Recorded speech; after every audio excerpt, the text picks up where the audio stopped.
The Great Pyramid of Giza has stood for more than 45 centuries, silent, perfect, and alive with unanswered questions.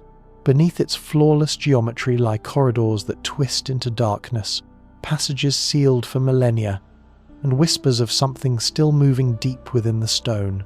In 1905, a team of British archaeologists entered the pyramid carrying early electrical gear. Only their instruments neatly stacked beside the Grand Gallery, and a trail of soot that vanished into a wall no one has located again. Since then, every generation of explorers has uncovered new impossibilities. Chambers that shift, magnetic pulses that hum like a heartbeat, and echoes that answer back. Each discovery brings us closer to a truth more unsettling than myth, that the Great Pyramid may not be resting at all. Tonight, we retrace their steps from vanished expeditions to modern scans that detect energy where none should exist. Listen carefully. Beneath the sand and stone, something waits, something that listens. This is the story of the expedition that vanished inside the Great Pyramid and the secrets that may have followed them in. In 2023, a team using muon tomography detected a void deep beneath the King's Chamber of the Great Pyramid, a space nearly 30 meters long. Its purpose remains unknown. Some call it a construction gap. Others believe it holds the lost burial vault of Khufu himself. But when researchers lowered ground sensors through micro-drilled holes, they recorded faint electromagnetic fluctuations too rhythmic to be natural. Something deep under the limestone mass was pulsing in measurable intervals. The discovery began quietly. A group of physicists from Nagoya University and Cairo's Heritage Innovation Institute had been mapping the pyramid for months, using cosmic rays that can pass through stone. Their detectors, no larger than briefcases, measured the faint traces left by subatomic particles as they interacted with the rock. Most of the data matched expectations: dense limestone, smooth voids where known passages already existed. But in late March, one scan came back with a signal anomaly, a dark shape where no chamber should be. The void lay directly beneath the King's Chamber, the heart of the pyramid, a space sealed and silent for 4,500 years. When the data reached the Supreme Council of Antiquities, the response was cautious.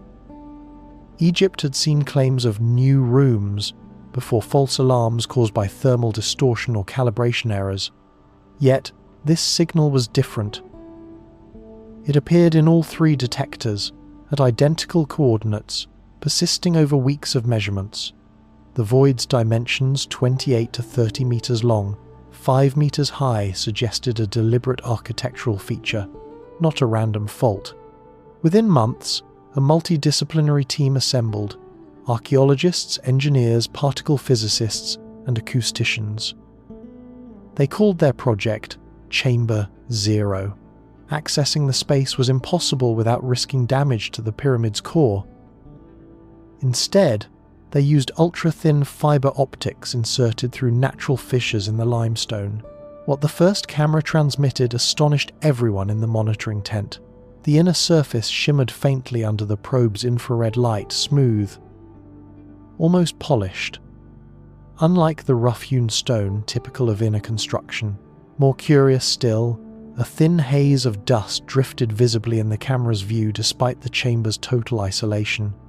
When air samples were analysed, they revealed traces of argon and xenon inert gases that should not occur naturally in sealed limestone cavities. That was when the electromagnetic readings began. At first, technicians thought their instruments were malfunctioning. The sensors registered a gentle pulse every 21 seconds, faint but consistent. It was not radio interference. The pyramid's mass blocks most external frequencies. Nor was it seismic noise. Accelerometers detected no corresponding vibration. The source seemed internal, a whisper of energy coming from the void itself. Some researchers suggested piezoelectric resonance, the natural buildup of charge within the quartz-rich stone as it cooled through the desert's daily temperature cycle. Others wondered whether ancient engineers had somehow tuned the structure to amplify the Earth's own magnetic field. When the pulse was mapped, Its pattern formed a repeating waveform strikingly similar to a human heartbeat. That comparison made its way into headlines, "The Pyramid That Breathes." But within the research logs, the tone remained clinical. The readings were real, measurable, reproducible. The interpretation was not. No one could explain how a 6 million-ton monument of stone could generate energy pulses with such precision. Later that summer, acoustic experiments revealed another layer of mystery.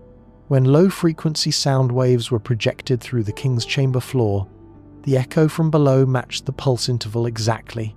It was as if the air within the hidden void was responding in kind, vibrating in sync with the faint electromagnetic beat. Some began to theorize that the two chambers were part of one grand design, an upper chamber for resonance, a lower for reflection, together forming a system capable of sustaining harmonic energy long after the builders were gone. Egyptian authorities halted further drilling in early 2024, citing preservation concerns. But before equipment was removed, one final test was conducted, a passive audio recording left running for 6 hours. When played back, the data showed no voices, no movement, only a soft, rhythmic vibration, steady as breath. It continued through the night, undisturbed by wind or shifting temperature. Today, the instruments are sealed behind protective plates, and the chamber beneath the King's Hall remains untouched. The official reports describe it as an unexplored cavity, likely of structural function. Yet among those who witnessed the data firsthand, the feeling lingers that something older than human engineering is still active beneath the stone. A pulse from the dawn of civilization, echoing through time. And as the desert cools each evening, the pyramid stones contract and settle, releasing a deep, nearly inaudible tone. To those who've heard it, it sounds like breathing slow, patient, and alive. British archaeologist Walter Havisham and his 3-man crew entered the Great Pyramid with crates of brass instruments and early electrical lighting gear. Their field diary, last dated August 12, 1905, ends abruptly mid-sentence. Their equipment was found weeks later stacked neatly near the Grand Gallery. No human remains were ever recovered, only a trail of soot leading into a sealed corridor that no modern team has been able to locate again. Havisham's name was once spoken alongside the pioneers of early archaeology.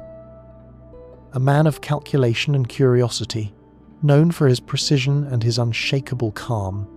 Educated in Oxford, trained under Flinders Petrie, he had catalogued tombs along the Nile and mapped forgotten quarries east of Luxor. In the summer of 1905, he arrived at Giza with a singular conviction: that the Great Pyramid contained one final chamber, hidden deeper than any modern expedition had reached. He believed the structure was not a tomb but a machine one that could only be understood by tracing its unseen passages. His notes describe the team's careful descent. They carried acetylene lamps, electrical batteries the size of books, and instruments designed to measure vibration through stone. The first pages of his diary read like any other archaeological log temperature readings, sketches and the slow rhythm of routine documentation. Then, on the evening of August 11th, his writing began to change. His penmanship wavered. Words trailed off. One entry read, "Light bends differently the deeper we go. The air feels alive as if it moves when we stop breathing." The last page is dated August 12th. It ends mid-line, just after the words, "The passage breathes." Weeks later, when local caretakers entered to investigate, they found no bodies, only the crew's instruments arranged with unnatural precision. The crates were sealed, tagged, and stacked as if prepared for transport. The lamps, drained of fuel, were aligned by height along the wall. Nothing was missing except the men themselves. One of their guides, discovered near the entrance days later, was delirious and half-blind from exhaustion. When he regained consciousness, he spoke in fragments. He remembered Havisham tracing soot along the lower corridor, following it like a trail. He recalled a flash of white light, like metal burning in the dark, and a deep sound beneath the floor, like water rushing through stone. Then, he said that when he turned back, the wall behind him had closed. When British officials examined the site, they dismissed the account as superstition. Yet the soot was real. It formed a line no wider than a fingertip, snaking along the limestone until it vanished behind a seamless wall. Later analysis showed it contained traces of magnesium, the same compound used in early photographic flash powder, but the residue was fused into the stone as though exposed to extreme heat, hotter than any flame the men carried. In London, newspapers reported the incident under cautious headlines: 3 men lost at Giza, likely trapped by collapse. The British Museum called it an unfortunate accident during exploratory work. But among Egypt's local overseers, another rumour spread that the pyramid had swallowed them, sealing itself again after they entered forbidden ground. Decades later, in 1952, a researcher examining the surviving diary fragments noticed faint imprints on the back of the final page, indentations from words that had been written but later torn away. Under magnification, a few letters emerged. They read, "It hums below us." Modern radar imaging has since confirmed a narrow anomaly beneath the same corridor, running at a downward angle before disappearing into denser limestone. It has never been opened. Archaeologists call it an air pocket. Others are less sure.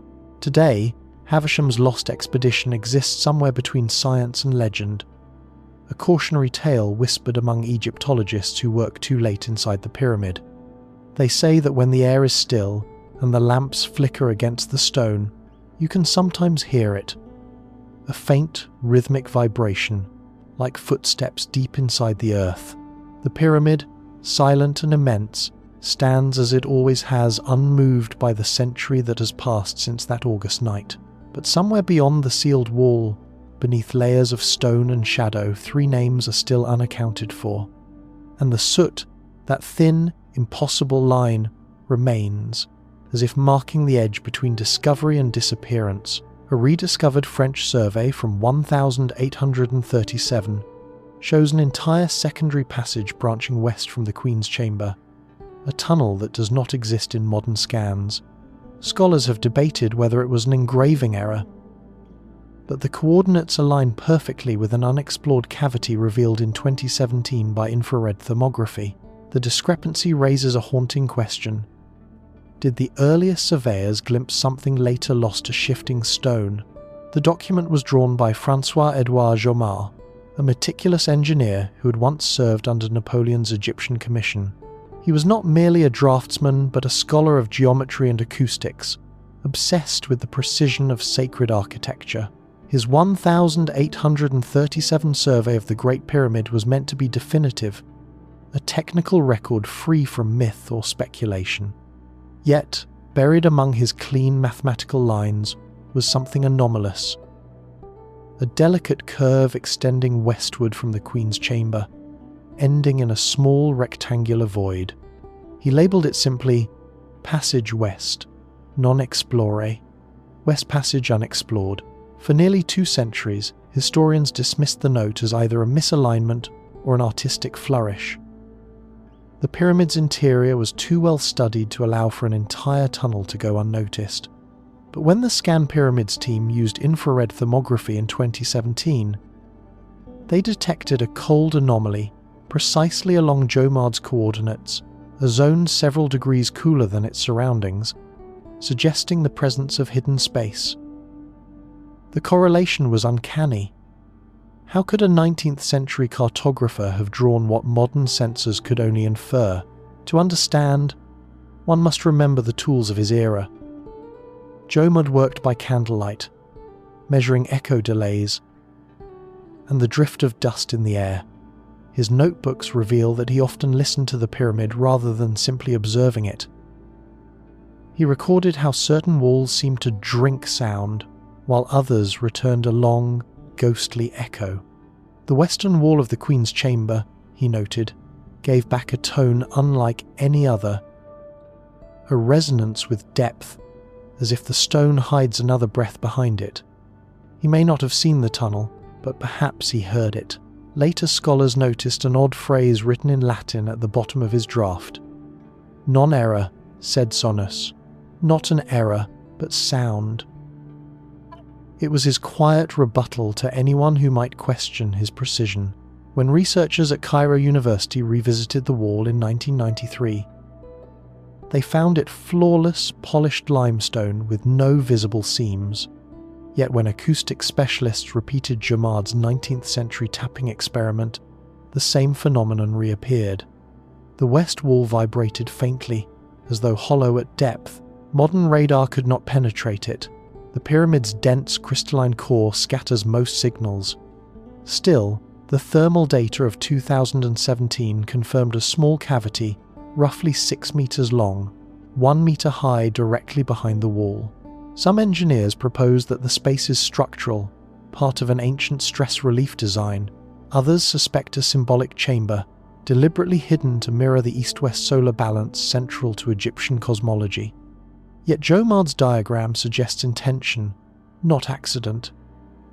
His tunnel curves downward, toward the bedrock foundation, where seismic surveys have since detected another void, a deeper resonance aligned with the pyramid's axis. If true, it may connect the Queen's Chamber to an older substructure buried far beneath. But even Jomard seemed aware that what he documented might vanish. In a letter to a colleague, he wrote, "The pyramid shifts with heat and age. What is open today may close tomorrow, like the tide sealing its own shore." That observation gained new meaning in 2020, when high-resolution laser scans showed that the Queen's Chamber's western wall has moved slightly less than 2 centimeters since early measurements in 1925. Thermal cycles and microseismic pressure may have sealed a once porous joint, trapping a hidden corridor forever beyond reach. To visitors today, the chamber appears unchanged, still, silent, and symmetrical. Yet behind one wall, a forgotten frequency hums faintly, repeating the same rhythm Jomard once described. His error has become the most tantalizing accuracy in the history of pyramid study. Was it truly a mistake? Or did a French engineer, armed with candles, rulers, and patience, detect something real, a passage that the pyramid later erased from sight? The answer lies behind stone older than memory, locked in darkness that no scanner, no echo, no human eye has yet pierced. And so, the map remains, a single ink line, thin as a whisper, stretching westward into silence. Ancient soot analysis inside the upper shafts shows almost none of the carbon residue expected from open flames. Yet hieroglyphs depict workers carrying blazing torches. Some researchers proposed polished copper mirrors channeled sunlight deep inside the pyramid. Others, more cautiously, note traces of crystalline calcite that could have amplified faint electrical luminescence, an ancient light source science still can't replicate. The mystery began when chemical archaeologists, studying the micro-layers of soot on the chamber ceilings, discovered almost nothing. Inside a structure built long before the invention of glass lenses or electric lamps, one would expect the heavy residue left by centuries of firelight. But under microscopes, the stone appeared nearly clean.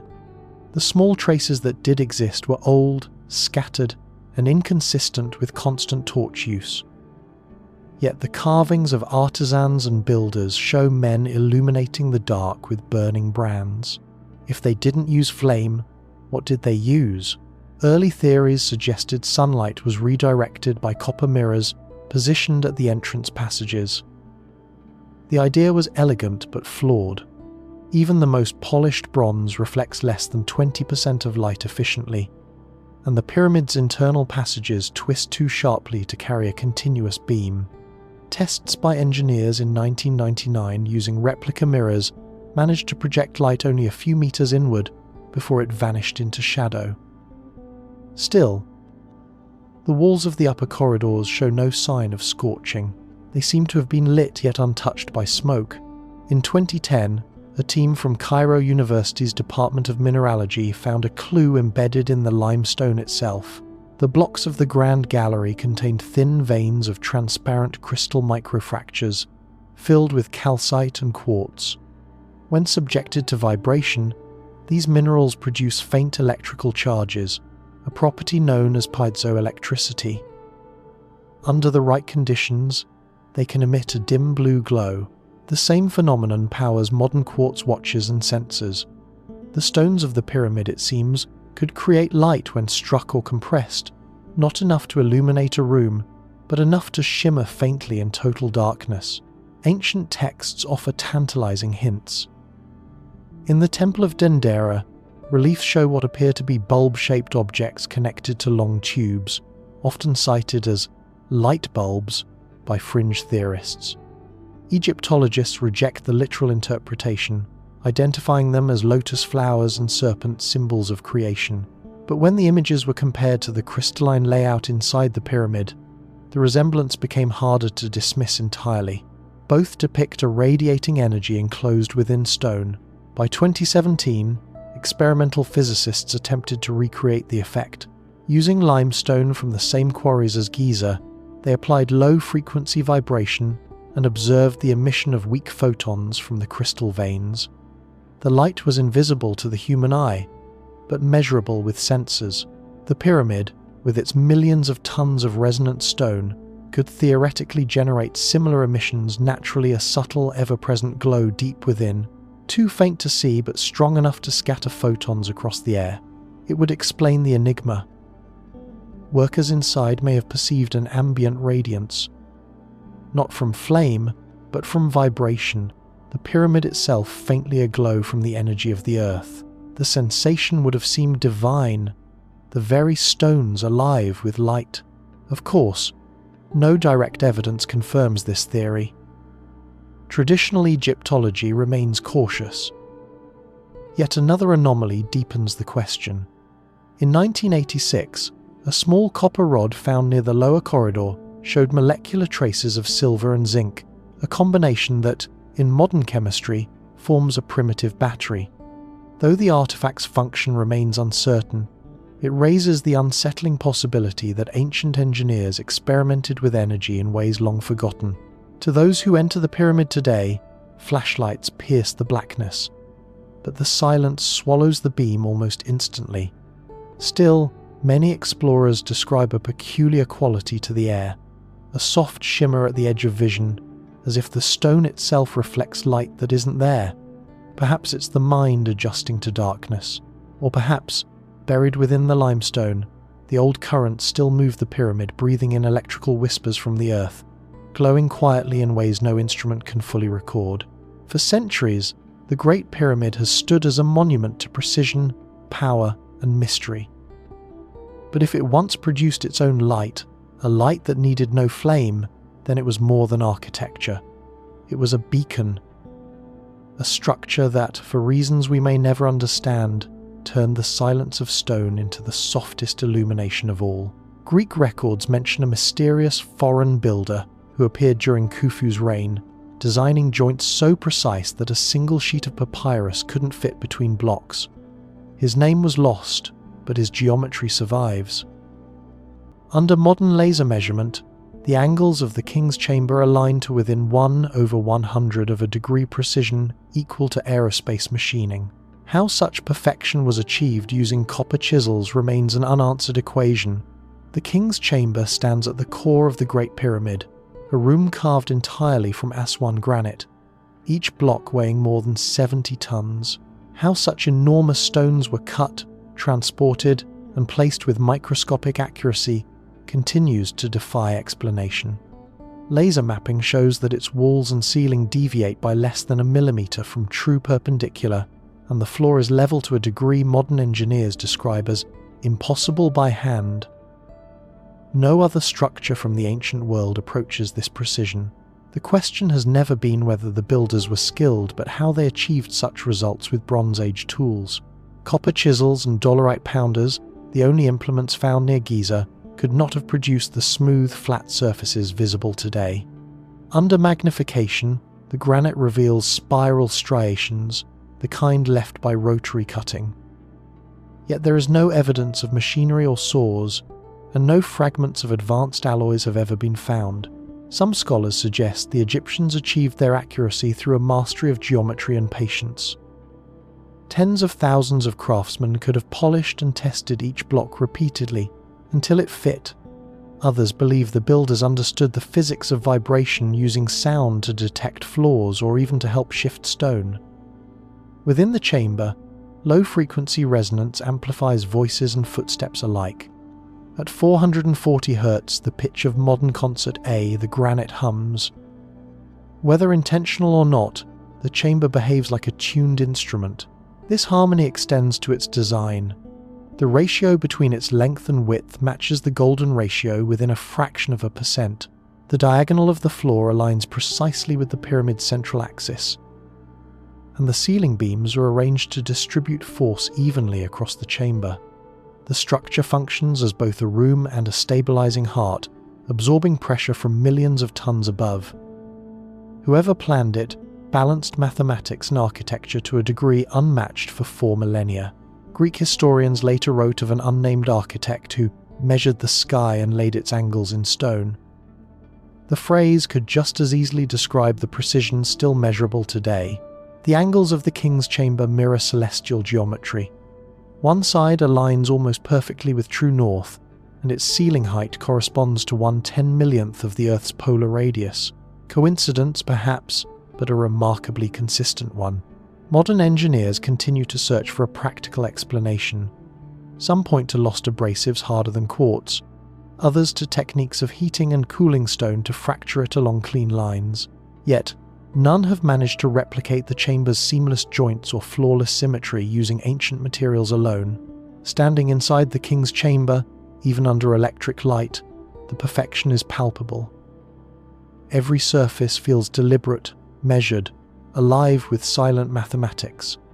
It is the legacy of an architect whose name vanished, but whose mind endures in geometry. A man who turned immovable stone into a language of precision that still whispers its message, unchanged after 45 centuries. When archaeologists opened the workers' village near Giza in 1992, they found copper fragments but none bearing wear marks consistent with cutting granite. The stones of the king's chamber are red Aswan granite, 70 tons each. Yet no cutting method matches the microscopic scoring found along their edges. Whatever technique shaped them, it left no trace. The discovery was supposed to confirm what textbooks already claimed, that simple copper chisels, hammers, and abrasive sand were the tools that built the ancient world. Instead, it deepened the mystery.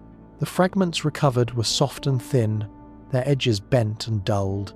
None showed the kind of abrasion patterns copper would display after striking hard stone. Yet the granite blocks at Giza are flawlessly cut and polished, their surfaces smooth to a precision even modern machines struggle to achieve. Granite has a hardness rating far beyond copper's reach. Experiments in the 1,980 seconds using replica tools proved that a copper chisel blunts within minutes against Aswan granite. It can scratch, but not carve. So how did the builders of the Great Pyramid quarry, shape, and fit stones weighing tens of tons with mathematical precision?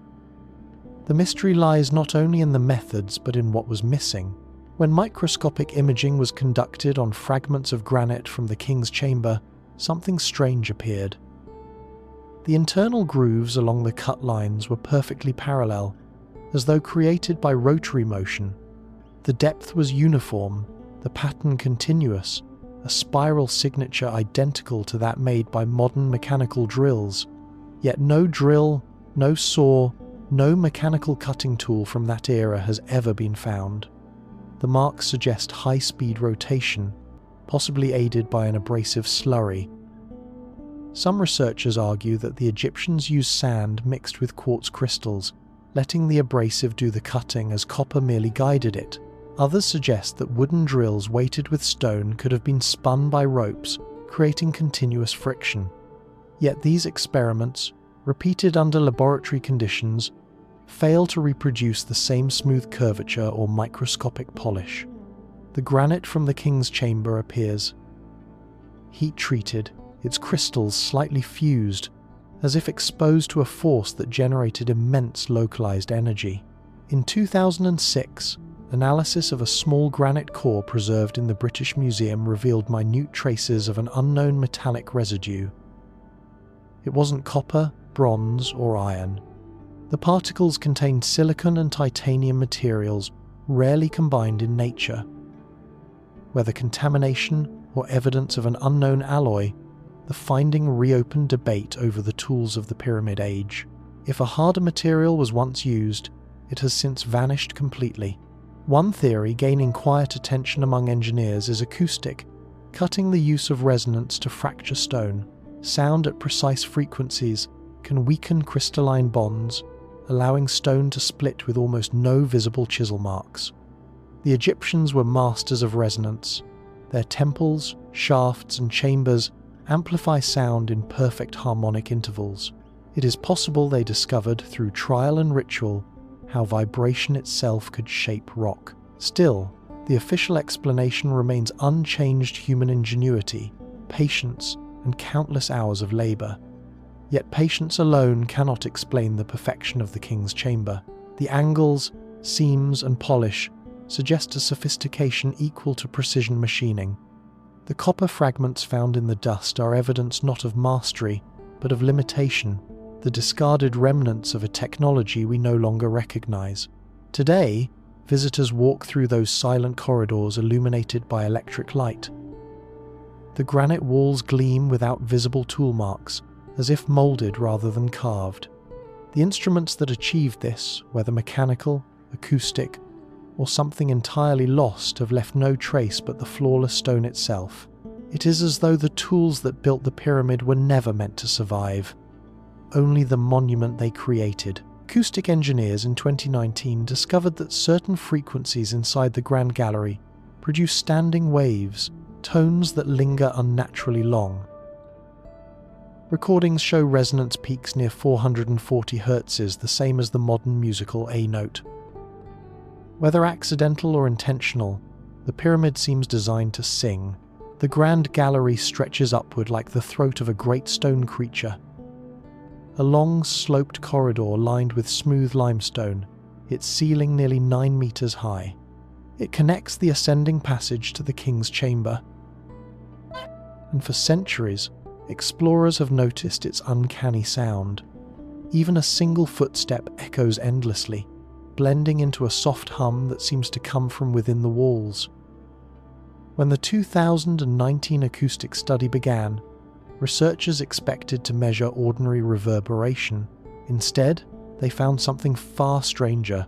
Using precise tone generators and directional microphones, the team played a sequence of low frequencies through the gallery. At certain pitches, the sound waves didn't fade, they gathered. The air itself began to tremble, holding the note as if the chamber were alive. Instruments confirmed a persistent standing wave around 440 Hz, the same tone musicians use to tune modern orchestras. This was no random echo. The gallery amplified that frequency exactly, creating a resonant loop that continued for seconds after the sound source stopped. The geometry explains part of the effect. The Grand Gallery's dimensions are mathematically perfect multiples of 440's wavelength in air. Its corbelled walls, built in narrowing tiers, bounce sound diagonally until the waves converge at the chamber's midpoint. But the precision required for such tuning would demand an understanding of acoustics far beyond what we credit to the builders. It suggests intent, as though the designers wanted the pyramid not only to endure but to speak. Egyptian mythology makes frequent reference to the creative power of sound. The god Ptah was said to form the world through the vibration of his voice, and temple rituals often involve chanting to awaken stone statues. If the Grand Gallery was meant to resonate, it could have served as a literal amplifier for sacred sound, a chamber designed to channel human voices into harmonic alignment with the structure itself. Priests may have used it for ritual chanting, believing the vibrations carried prayers into the heavens. In 2020, researchers replicated the effect using controlled tones. As the frequency reached the resonance point, instruments in the king's chamber recorded faint sympathetic vibrations, a subtle rhythmic pulse traveling through solid granite. The pyramid was behaving like a single, unified body, its chambers connected not just by corridors but by harmonics. Each frequency awakened a different part of the monument. The idea that the Great Pyramid functions as a resonant system, part architectural, part acoustic, began to seem less mystical and more mechanical. Some physicists speculate that these resonances could have practical uses. Sound waves can alter air pressure and, in enclosed stone spaces, create ionized layers that affect temperature and energy flow. The pyramid's internal microclimate, cooler and drier than the surrounding desert, might be a result of continuous natural resonance, the monument tuning itself against the heat. Skeptics argue the phenomenon is coincidence, that the gallery's dimensions happen to favor certain wavelengths, yet the precision is difficult to dismiss. Out of infinite possible frequencies, the pyramid responds to one aligned with the universal musical standard, a tone humans instinctively find harmonious.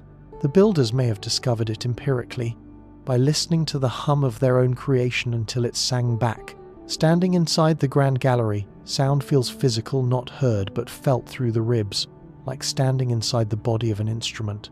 The air seems alive, as if each breath joins a rhythm older than speech. Across 45 centuries, the walls still sing a tone that began with the builders and continues, quietly, beneath the endless hum of time. In 1788, explorer Louis de Saint-Hilaire descended alone into the subterranean chamber. His notes mention air thick as thunderclouds and a trembling underfoot. When his companions returned hours later, they found his lantern extinguished and his rope slack.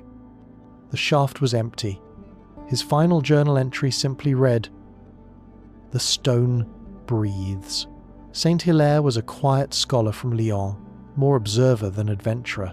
A student of cartography and acoustics, he had joined a French expedition charting the pyramids before Napoleon's later campaign. Where others focused on measurements and sketches, he was drawn to sound, to how ancient architecture seemed to hum with its own life. His writings reveal a fascination with resonance and pressure, a belief that monuments could hold air as an organ holds music. The subterranean chamber of the Great Pyramid fascinated him most. Carved into raw limestone beneath the monument, it sits at the end of a steep descending passage slick with dust and silence. Visitors often describe the air as heavy, electric, almost living. On June 22nd, 1788, Saint-Hilaire decided to enter alone. He carried an oil lantern, rope, and notebook, insisting that the pyramid spoke differently when unobserved. His companions waited at the entrance for 3 hours. At first they heard faint tapping, then rhythmic vibrations like footsteps echoing far below. The sounds faded. When they tugged the rope, it gave no response. By dusk, the line hung loose. Descending themselves, they found no sign of him, only his notebook. Half buried in dust, the lantern overturned and cold. The last written words inside the journal were simple. "There is a pulse under the stone." The French expedition recorded his disappearance as an accident suffocation from bad air or a collapse in an unseen fissure. But later explorers noticed the same strange phenomenon. The air in the lower passage moved in waves. Torches flickered without wind. Pressure rose and fell in cycles of about 40 seconds. In 1817, Giovanni Caviglia measured it and called it the breathing of the pyramid. Modern science offers an explanation. As desert temperatures shift, the air within the pyramid expands and contracts, moving through microfissures like a vast lung. The effect is called barometric breathing, harmless, natural, and predictable. Yet even now, its rhythm feels too precise. In 1932, Cairo University researchers lowered instruments into the shaft and recorded deep subsonic vibrations matching that same 40-second cycle, too regular to be random. No one knows how far the lower tunnels extend. Ground-penetrating radar in 1998 revealed cavities branching below the known chamber, but they remain inaccessible. Some speculate that Saint-Hilaire found one of them a fault or sealed passage that swallowed him whole. Others, more mystical, suggest he followed the sound itself into the pyramid's resonant core, where vibration becomes silence. Visitors today rarely linger below. The air still feels strange, heavier than it should be, and any sudden noise seems to echo back a heartbeat later. Guides sometimes tell the story of the vanished Frenchman, how he came to listen to stone and may have heard something that listened back. Stand long enough in that darkness, and you may feel it too, the faint, steady tremor through the soles of your feet, as if the pyramid itself inhales and exhales beneath the desert. Whether Saint-Hilaire perished, escaped, or became part of the myth he pursued, one truth endures. Down there, the stone still breathes. The ascending passage of the Great Pyramid is blocked by 3 massive granite plugs, each weighing nearly 7 tons. Their placement was deliberate, not collapsed. When modern probes drilled through in 1872, the inner walls showed tool marks inconsistent with Bronze Age chisels. They looked machined, almost milled, yet nothing in Egyptian metallurgy could have cut so cleanly.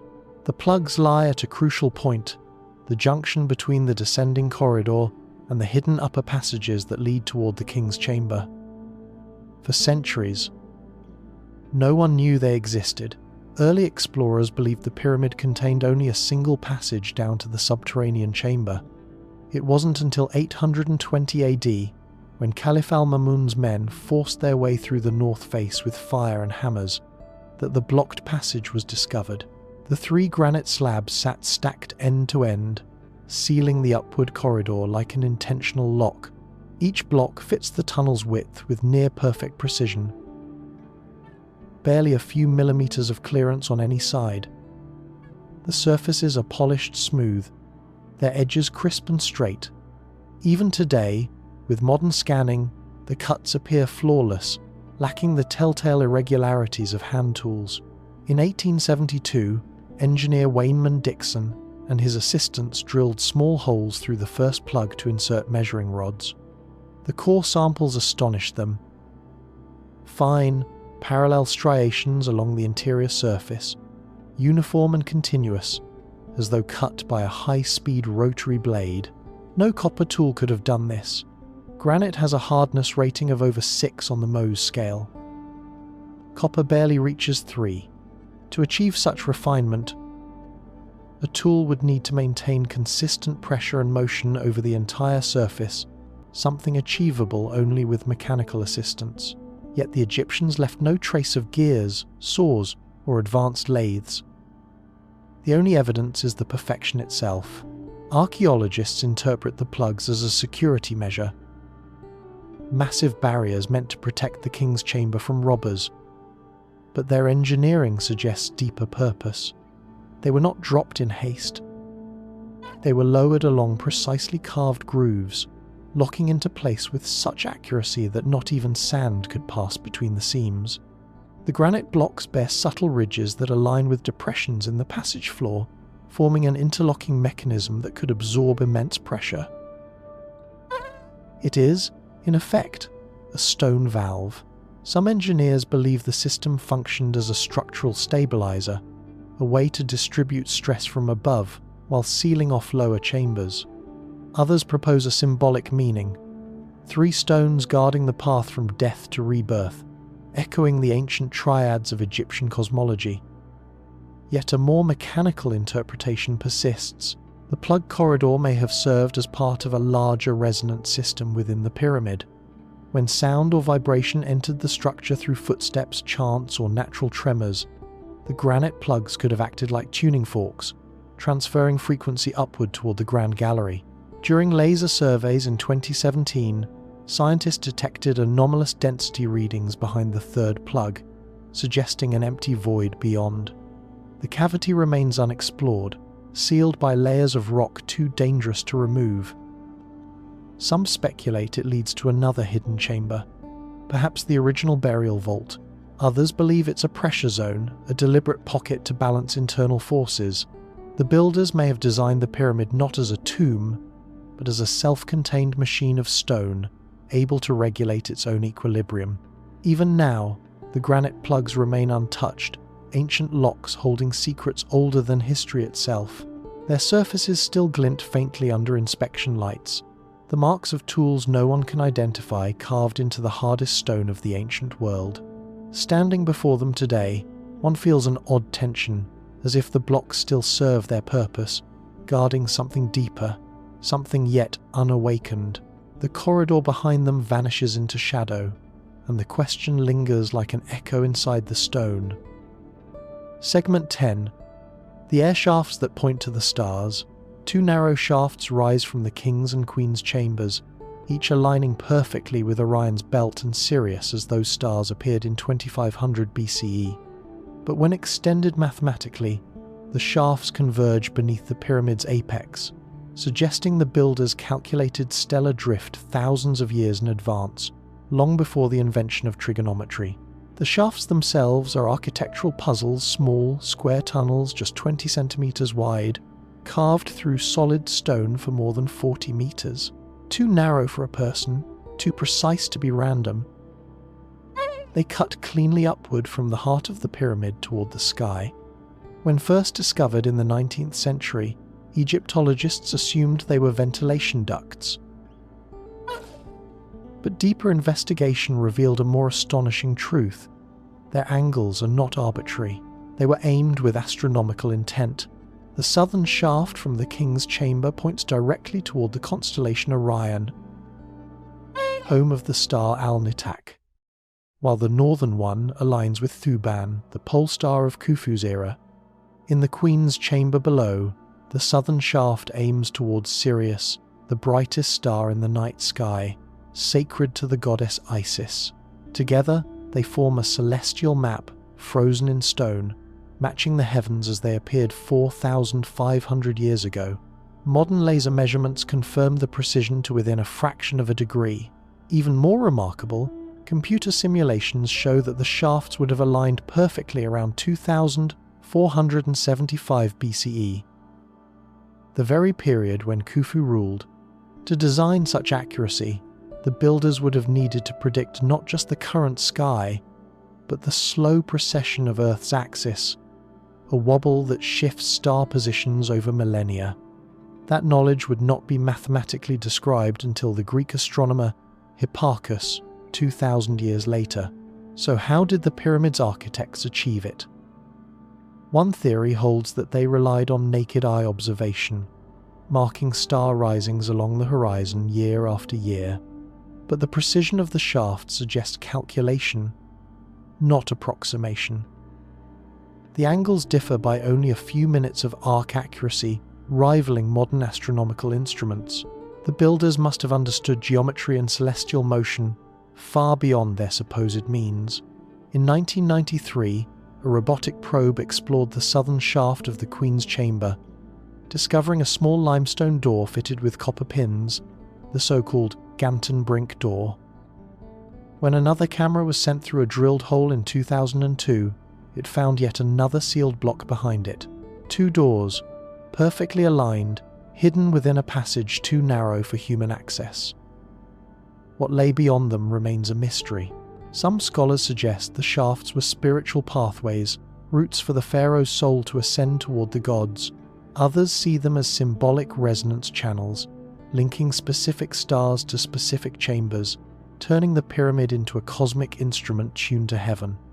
The choice of Orion and Sirius is no accident. Together, they represented the divine pair Osiris and Isis, whose union gave birth to Horus, the cycle of death and rebirth mirrored in the afterlife beliefs of the Old Kingdom. Yet, even in their poetry, the shafts remain technological marvels. Carved with laser-straight precision through layers of limestone and granite, their inner walls show no sign of deviation. Engineers attempting to replicate them using primitive tools failed repeatedly. The angles collapsed or drifted within meters. The original builders somehow maintained perfect trajectory through tens of meters of stone, guided by a purpose that reached beyond air or light. At night, when Orion rises over Giza, Its belt stars glitter in the same alignment carved into those hidden tunnels. The shafts, invisible from outside, still point unerringly toward the same celestial markers, a bridge between Earth and eternity. Whether they were built to vent, to honor the gods, or to guide a soul through the stars, one truth remains undeniable. The Great Pyramid was not only a tomb, but a compass one that still points toward the heavens it was built to mirror. In post-war Egypt, a small West German team attempted to film the pyramid's inner corridors using prototype night vision equipment. Their film reels vanished in transit to Berlin. Decades later, fragments surfaced, showing only seconds of footage, flickering green images of a carved alcove no one can locate today. The year was 1954, a time when Egypt's ancient monuments were reopening after years of global conflict. The expedition, financed quietly by the Technical University of Munich, was led by Dr. Heinrich Müller, a physicist turned archaeologist who had served as a military engineer during the war. His interest in the Great Pyramid was less about treasure and more about structure. He believed that the interior passages, if studied with the new infrared sensitive film, could reveal hidden voids or inscriptions invisible to ordinary light. The team consisted of only 4 men and a local guide. Over 2 weeks in March, they set up equipment inside the pyramid after dark, heavy cameras wired to experimental infrared lamps powered by portable batteries. Locals working nearby described flashes of faint green light in the passageways, like lightning trapped in glass. The group's final entry, dated March 18th, reads simply, "Lower corridor scan complete. Results unexpected. When their shipment of film arrived in Alexandria for transport to West Berlin, customs records show the crate left port but never reached Europe. Müller returned home empty-handed and fell silent about the project. For nearly 40 years, nothing more was heard of the expedition until a chance discovery in 1993.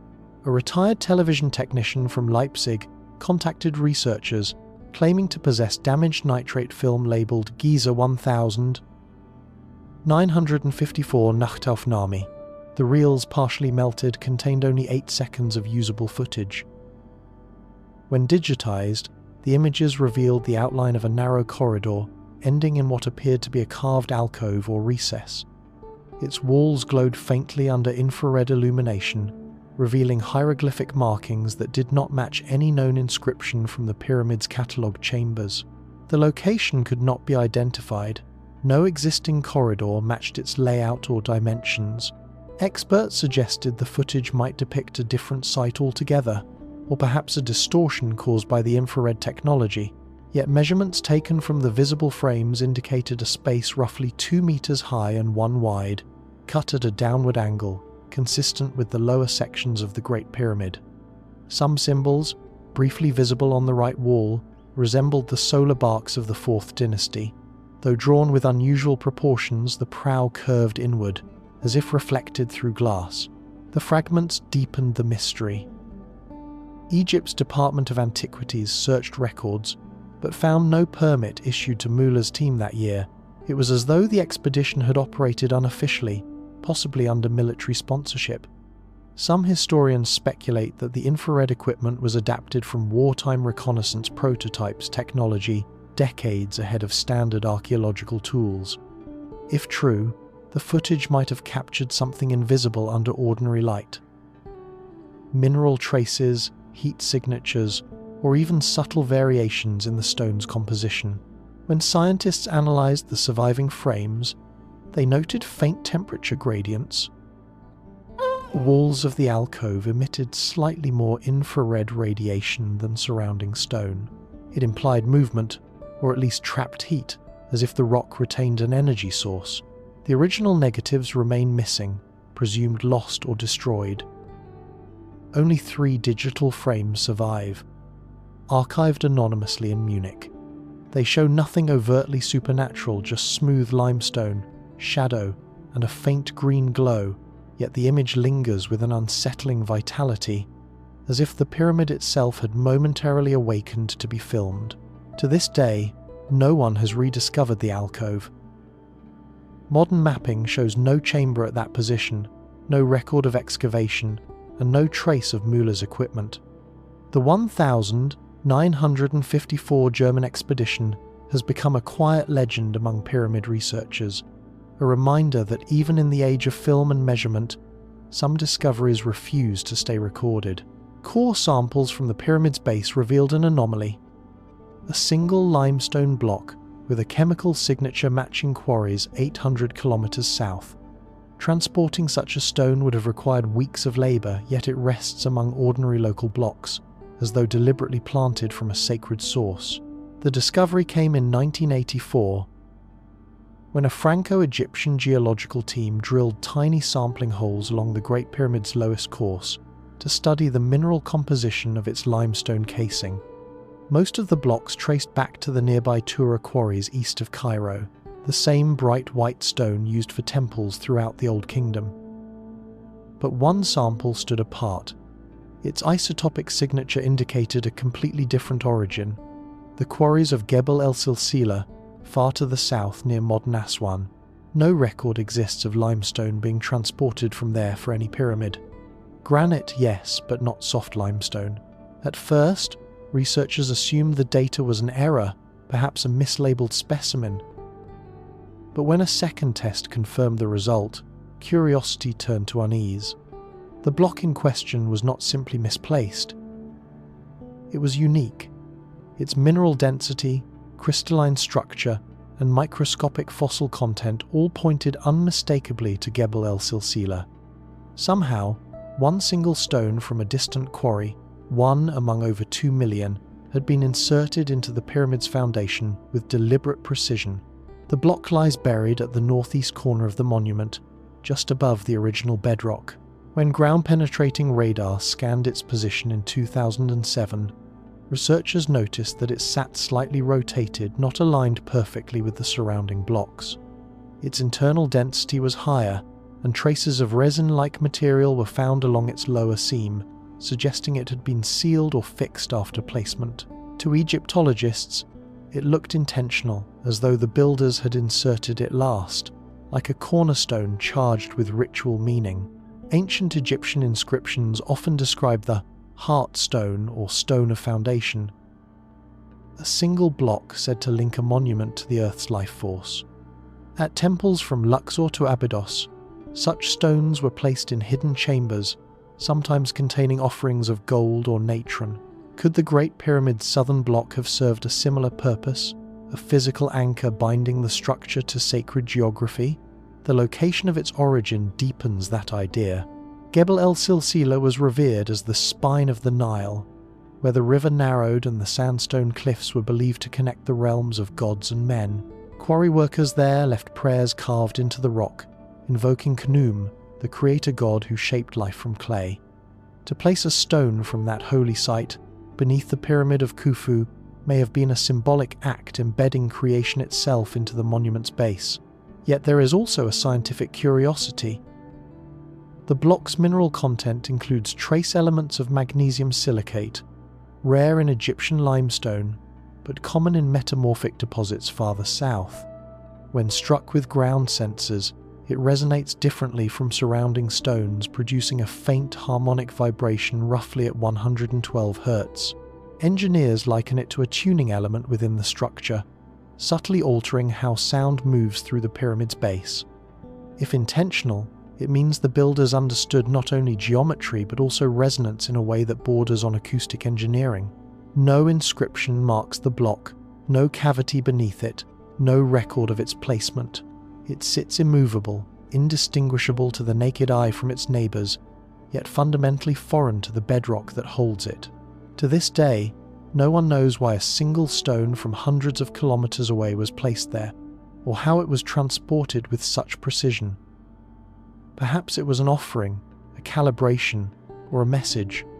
Or perhaps, as one archaeologist quietly suggested, it was never meant to be found. A secret heart beating silently beneath the weight of eternity.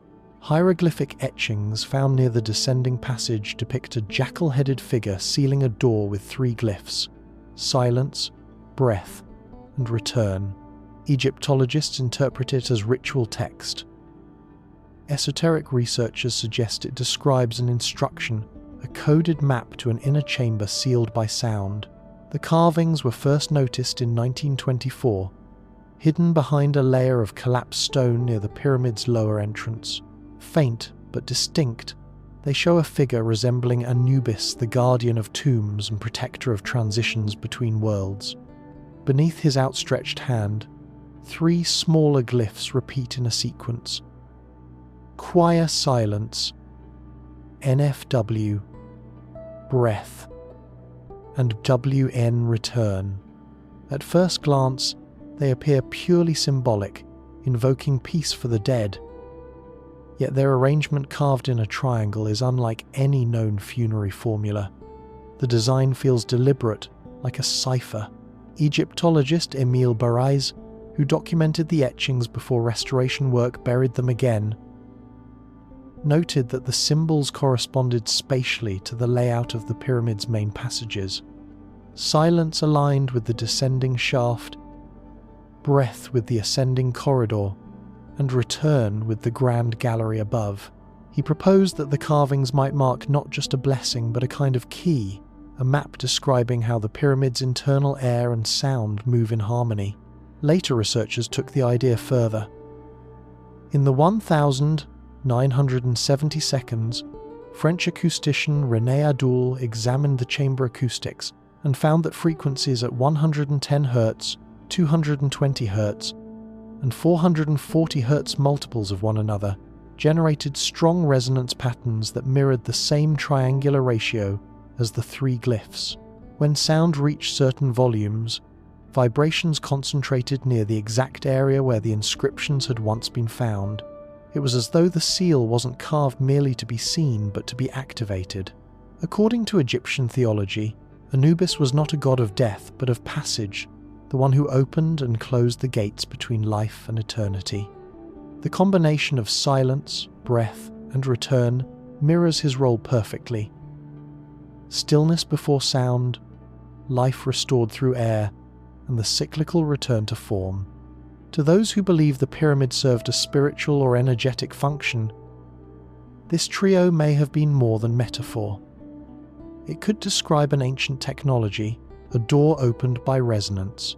Archaeologists working in 1998 found that the limestone near the lower corridor differs subtly in density, as if hollow channels run behind it. These cavities create faint echoes when struck, deep delayed tones like breathing through stone. Some theorize that the seal marked a spot where vibration itself could loosen hidden seams or trigger movement within the structure. Nothing visible remains today. The area was reburied to prevent damage.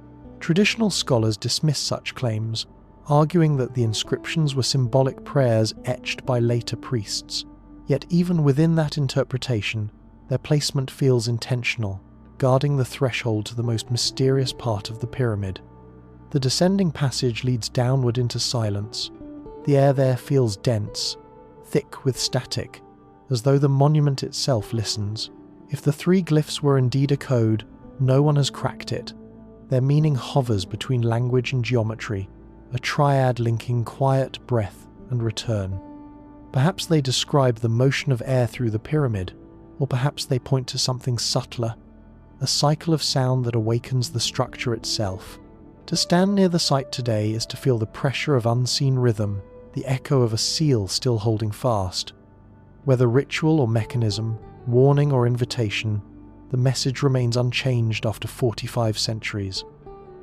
Silence first, breath second, and then the return. Ground-penetrating radar suggested a small void behind the Queen's chamber had shifted position between scans, as though its internal density had changed. Some scientists attribute this to water vapor and thermal cycling. Others aren't sure how solid stone appears to move within a 6,000-ton structure. The anomaly was first noticed by the Scan Pyramids project, a collaboration between Cairo University and the Heritage Innovation team in Paris. Their mission was to use non-invasive imaging muon detection, infrared thermography, and radar to map every cubic meter of the Great Pyramid. The Queen's Chamber, long overshadowed by the grander spaces above it, seemed stable until December 2021, when comparative scans revealed something unexpected. A faint cavity roughly 2 meters across appeared to have shifted several centimeters to the west. At first, the team suspected an equipment error. They repeated the test 3 times over 6 weeks, using different instruments. The same result appeared each time. The void invisible to the human eye, buried behind limestone walls thicker than a house, seemed to migrate within the stone. The researchers coined it the moving chamber. Physicists proposed a natural cause. The pyramid breathes. Daily temperature swings cause expansion and contraction of the rock. Microscopic fissures open and close as trapped air and moisture shift between layers. Perhaps the void was never a true space at all, merely a pocket of less dense material responding to heat. But the data revealed something stranger. The apparent movement wasn't random. The void's boundaries shifted rhythmically, in cycles of about 24 hours, like the motion of a pendulum traced through stone. Infrared readings taken at night showed faint thermal signatures around the anomaly, warmth emanating from an area that should have remained cold. There was no airflow, no source of heat. One researcher described it as a heartbeat in the wall. When sound frequencies between 100 and 120 Hz were introduced during an acoustic test, the sensors recorded subtle changes within the same region. The void seemed to resonate, expanding slightly, then returning to normal. It reacted to vibration. That discovery reignited debate over whether the pyramid's architecture had been designed to interact with sound. If so, the moving chamber might not be an accident of geology, but part of a larger harmonic system, an internal component of a structure meant to respond to frequency. Skeptics argue that radar noise and software interference can create phantom results, especially when signals overlap from multiple layers of stone. Yet even accounting for margin of error, the shift exceeded the limits of instrumental deviation. In other words, something physical had changed. The Egyptian Ministry of Antiquities has since restricted new scans of that region, citing structural preservation. The raw data remains sealed, though fragments leaked to independent analysts show repeating thermal cycles that match neither solar heating nor internal airflow. The pattern suggests controlled oscillation minute, consistent and still ongoing. No visible damage or cracks have appeared in the Queen's chamber. The walls remain silent, flawless. But those who've worked inside describe a growing sense of vibration, a low hum that seems to travel through the floor. Some say it's the movement of air, others say it's imagination. Yet every sensor placed against the chamber's western wall detects a pulse, faint but constant, repeating every few seconds. Perhaps it's natural stone shifting under pressure, responding to millennia of strain, or perhaps, as one researcher quietly suggested, the pyramid itself is not static at all, but alive in its own way. A monument still adjusting, still resonating, still breathing with the slow rhythm of the earth. Papyrus fragments from the Temple of Dendera show bulb-shaped objects held by priests, often cited as light bulbs by fringe theorists. In 2019, electrostatic tests on pyramid stone samples revealed quartz inclusions capable of generating minor piezoelectric currents under vibration. The stones themselves might have been weakly conductive, perhaps unintentionally, perhaps not. The Dendera reliefs have puzzled archaeologists for over a century. Mainstream Egyptology interprets these as stylized lotus flowers, symbols of rebirth and divine light. Yet the imagery is uncanny. A bulb, a filament-shaped serpent, and a device that looks remarkably like a power source. Though the comparison to modern electricity remains controversial, it sparked one of archaeology's most persistent enigmas. Could the ancients have harnessed natural energy from the earth itself? When researchers at Cairo University and the University of Budapest conducted electrostatic tests on core samples from the Great Pyramid in 2019, they discovered a surprising property. The limestone blocks, rich in quartz and basalt, produced measurable piezoelectric charges when subjected to low-frequency vibration. Essentially, the stone itself could generate a weak electric field when compressed or shaken. In the context of the pyramid, this raised a daring question. If the structure could channel natural vibration from the earth through wind, seismic motion, or sound, could those piezoelectric effects accumulate into something more? The pyramid's internal design supports the possibility of resonance. Its chambers, particularly the Grand Gallery, naturally amplify frequencies between 80 and 120 Hz. Within that range, the quartz inclusions inside the granite could oscillate. While the energy output would have been small, the phenomenon might explain why certain areas within the pyramid register faint electromagnetic fluctuations even when external sources are eliminated. Instruments placed near the king's chamber have recorded weak but consistent pulses, cycling every few seconds, too regular to be random. Some scientists dismiss the idea of deliberate design, suggesting the effect is coincidental, a byproduct of materials, not intent. Yet ancient Egyptians were meticulous about choosing stone types for spiritual and symbolic reasons.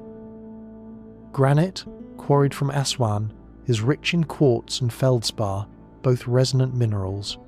The decision to use it specifically in the pyramid's inner core and chambers, while softer limestone formed the exterior, may reflect more than aesthetic or structural logic.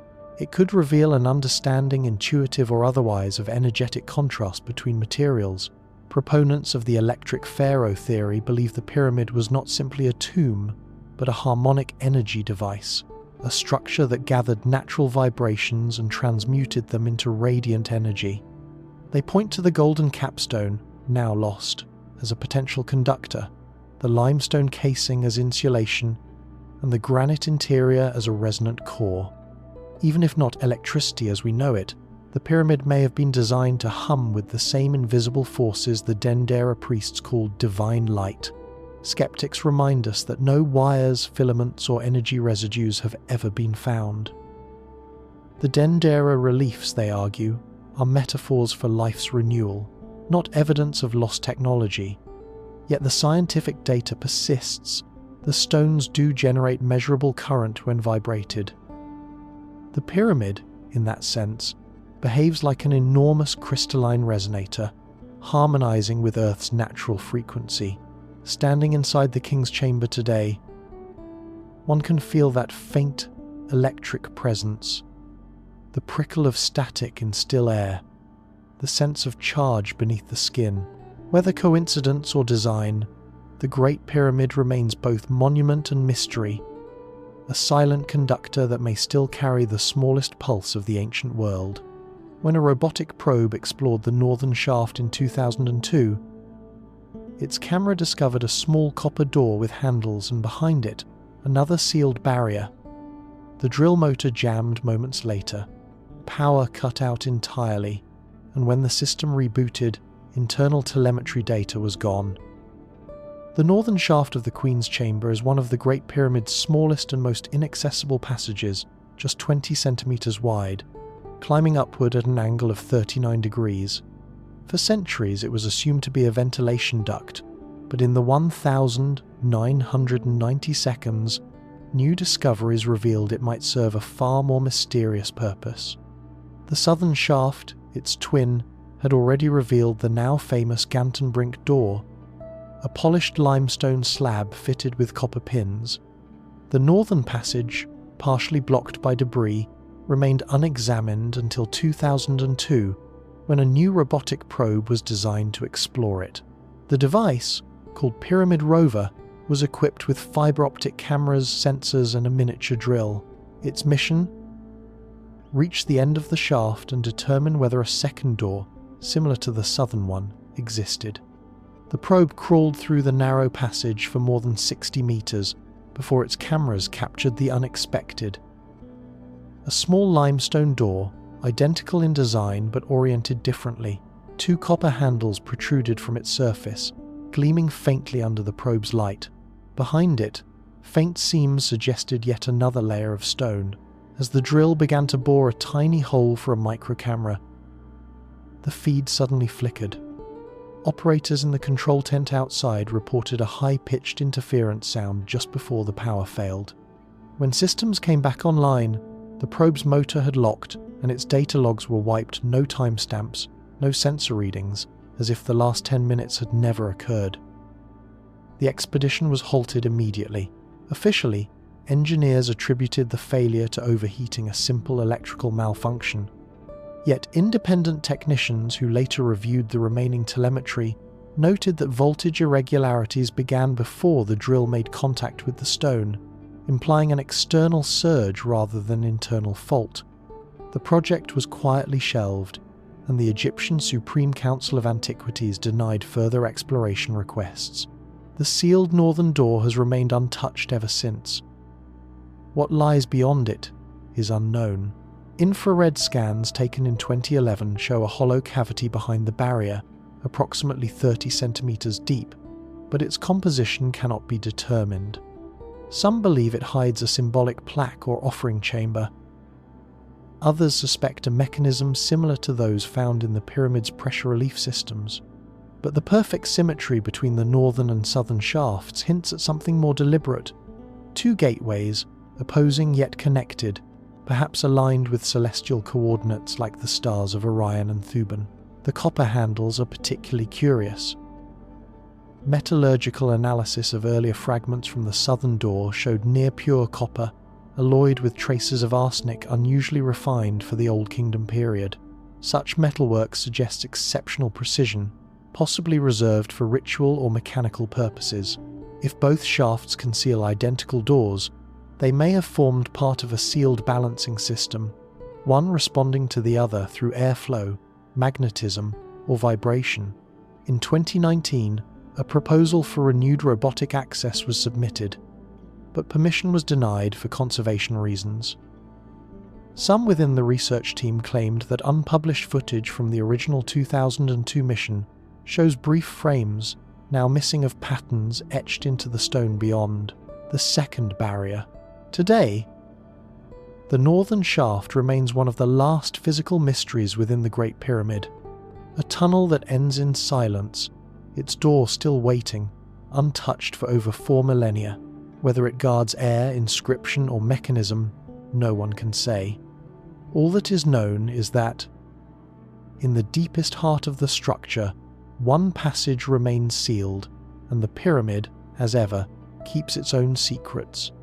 A mathematician from Kyoto University analysed the block dimensions in 2020 and discovered recurring prime ratios that correspond to pi and the golden ratio embedded in the stone layout itself. Whether coincidence or deliberate encoding, the pyramid appears to hold mathematical knowledge far ahead of its documented era. Dr. Kenji Nakamura was not an archaeologist. He was a cryptographer, a specialist in pattern recognition who had spent years studying number distributions in natural systems. When he turned his algorithms toward the Great Pyramid's geometry, his goal was purely mathematical, to see if the structure's dimensions followed any hidden rhythm. What he found unsettled even the most skeptical historians. The analysis used a detailed 3D laser model of the pyramid, accurate to within a single millimeter. Nakamura's program compared block measurements, chamber proportions, and corridor lengths, searching for recurring ratios. The results revealed a sequence of prime-based proportions 3 to 5, 5 to 7, 7-11 repeated in vertical and horizontal alignments throughout the structure. When combined, these ratios approximated pi 3.1416 and phi, the golden ratio, 1.618. The consistency was too precise to dismiss as chance. Historians have long noted that the pyramid's height and base circumference encode a near-perfect approximation of pi, a coincidence often attributed to aesthetic symmetry. The same mathematical constants appeared inside the monument, encoded in the dimensions of chambers and passageways, as if the builders had used a single harmonic formula to determine every cut of stone. The Queen's Chamber, for example, measures 5.23 meters by 5.75, a ratio of nearly 1 to 1. The King's Chamber, by contrast, follows a 2-to-1 ratio, aligning with both acoustic and geometric harmonics. When these internal proportions are combined with the overall slope angle, 51 degrees, 51 minutes, the equations generate both pi and phi within fractions of a percent. Such precision would require knowledge of advanced mathematics, centuries before those constants were formally defined. How could builders in 2500 BCE achieve this? Nakamura suggested they may have worked from geometric intuition, drawing relationships from observation of natural patterns, such as spiral shells, river deltas, and star paths. Ancient Egyptian art often expressed sacred order through proportion, and temple inscriptions refer to Ma'at, the principle of balance underlying the universe. The pyramid, he proposed, may have been designed as a physical manifestation of that balance, a geometry that embodied cosmic law. When Nakamura published his paper in 2021, reaction was divided. Mathematicians acknowledged the accuracy of his data but cautioned against assuming intent. Egyptologists argued that many ratios could emerge naturally from practical building constraints. Yet the recurrence of prime sequences, numbers indivisible by anything but themselves, troubled even the skeptics. Prime ratios appear frequently in quantum harmonics and wave physics, suggesting an intuitive grasp of natural resonance far beyond early construction needs. Further analysis found similar ratios in smaller satellite pyramids, as if the same formula governed all of Khufu's complex. One researcher described it as architecture that counts itself. No proof links these patterns to coded messages, yet their elegance feels deliberate. The pyramid does not simply mirror the heavens, it mirrors mathematics itself, an expression of order written in stone long before algebra or calculus existed. Standing at its base, one senses the same calm precision Nakamura saw in the data, a silence structured by numbers. Whether by divine intuition or lost knowledge, the builders left behind something that transcends measurement. A monument that still calculates, still resonates, and still whispers the logic of the cosmos through geometry carved in eternal stone. Most Egyptian monuments contain quarry marks naming work crews. Yet deep inside the Great Pyramid, only one such mark exists, the disputed red ink cartouche of Khufu. Some scholars believe it was added in the 1800s by early explorers. If true, the pyramid may predate Khufu entirely. The controversy began in 1837, when British explorer Colonel Howard Vyse blasted his way into several sealed chambers above the King's Chamber spaces, now called the Relieving Chambers. Among the soot and dust, Vyse claimed to have found red-painted symbols on the granite beams. They included crew names such as the Gang of Khufu, and most importantly, a royal cartouche, an oval frame enclosing the hieroglyphs for Khnum Khufu, the pharaoh historians credit as the pyramid's builder. It seemed like the missing signature of ownership proof, finally, that the monument belonged to Khufu, but the discovery was shadowed by suspicion almost immediately. Vyse's methods were aggressive. He used explosives to access the chambers and destroyed delicate structures in the process. His notebooks record little detail about the moment of discovery. Even stranger, earlier visitors, including the explorer Nathaniel Davison, who entered the lowest of the chambers in 1765, never reported any writing at all. The symbols appeared only after Vyse's intervention. In the late 20th century, Egyptologists and chemists re-examined photographs and samples of the red pigment. Analysis revealed that the paint contained iron oxide and modern binding agents consistent with 19th century ink, not Old Kingdom mineral paste. That finding reignited a long-simmering theory that Vyse or one of his workers may have forged the markings to secure fame and funding by linking the pyramid definitively to Khufu. If that cartouche were indeed a later addition, it would mean that no authentic inscriptions exist anywhere inside the pyramid, linking it to a specific ruler. Every other major pyramid in Egypt contains workers' graffiti names of labor teams, humorous slogans, even shipping notes scribbled in ochre.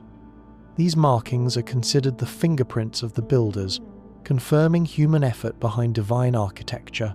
The absence of such graffiti in Khufu's pyramid except for that one disputed mark, is deeply uncharacteristic. Some archaeologists argue that the Great Pyramid's inner chambers were simply never accessible to the workers who left graffiti elsewhere. Yet that explanation fails to account for the total silence across millions of interior stones. No crew names, no quarry records, nothing but precision and emptiness. The monument feels less like a human construction site and more like a mathematical statement. Alternative researchers have seized on this gap, suggesting the pyramid may predate Khufu, inherited by him rather than built under his reign. They point to erosion patterns on the Sphinx enclosure, which some geologists date thousands of years earlier as evidence of a lost civilization that may have constructed the core structure long before the 4th dynasty repurposed Tayit. Mainstream Egyptology rejects this, maintaining that radiocarbon dating of mortar supports the conventional timeline. Still, the debate lingers, unresolved. In 2013, high-resolution photography of the relief chambers revealed inconsistencies in the supposed cartouche. Brush strokes overlapping joints in the stone, implying it was applied after the blocks were set, not before. Forensic imaging showed pigment seeping into modern microcracks created by Weiss's explosives. An impossible detail if the inscription were truly ancient. Whether forged or genuine, the red ink remains the only written claim to authorship inside humanity's greatest monument. Without it, the Great Pyramid stands nameless, its precision unexplained, its origin untethered from the known record of kings.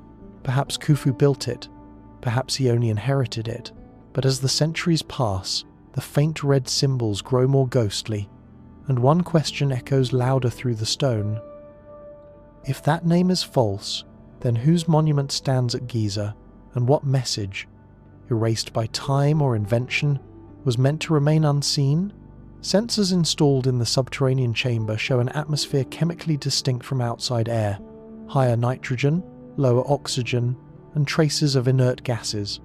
It has remained stable for decades, implying complete isolation.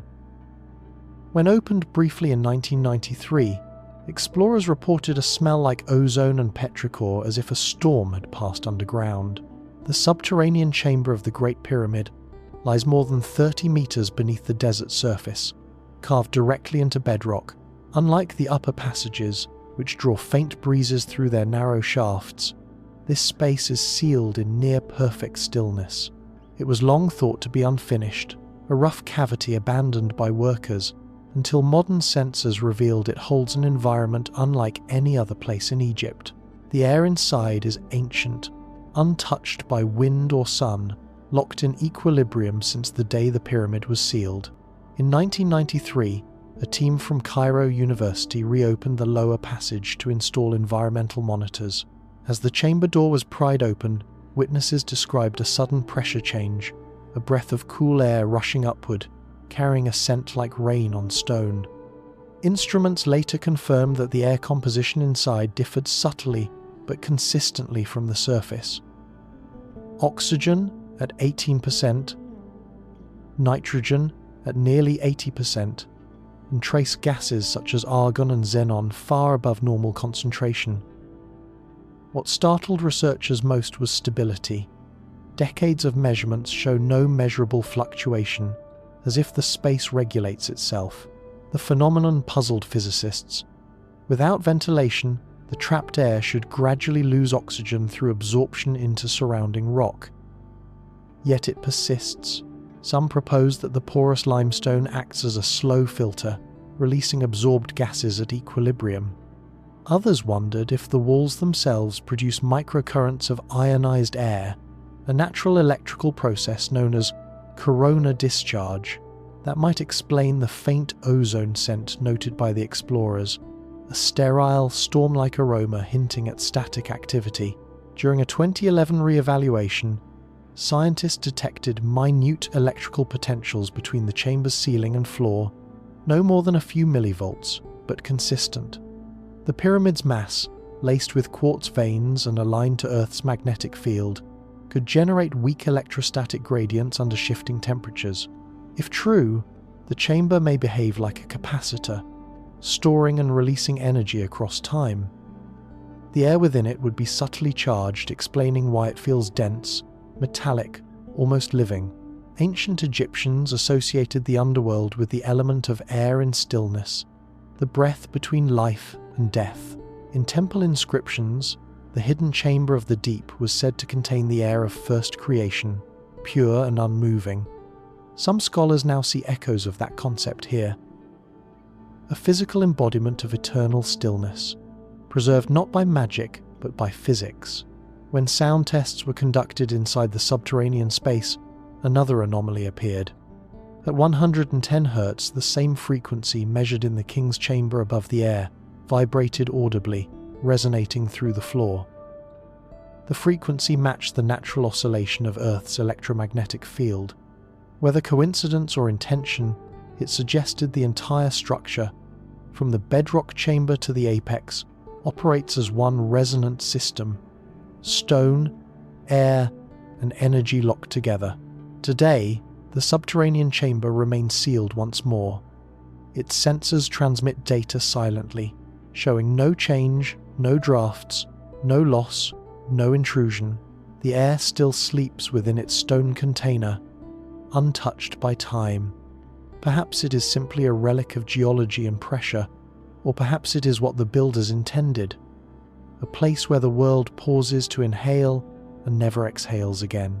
And if you could stand there now, in that air that never moves, you might feel it not wind, not life, but the steady hum of something ancient, still breathing in the dark beneath the desert. Dated the 9th of March 1905. All instruments failing. Light behaving strangely. Please inform Cairo we may have found Corridor 17. The coordinates listed in the margin do not match any known passage.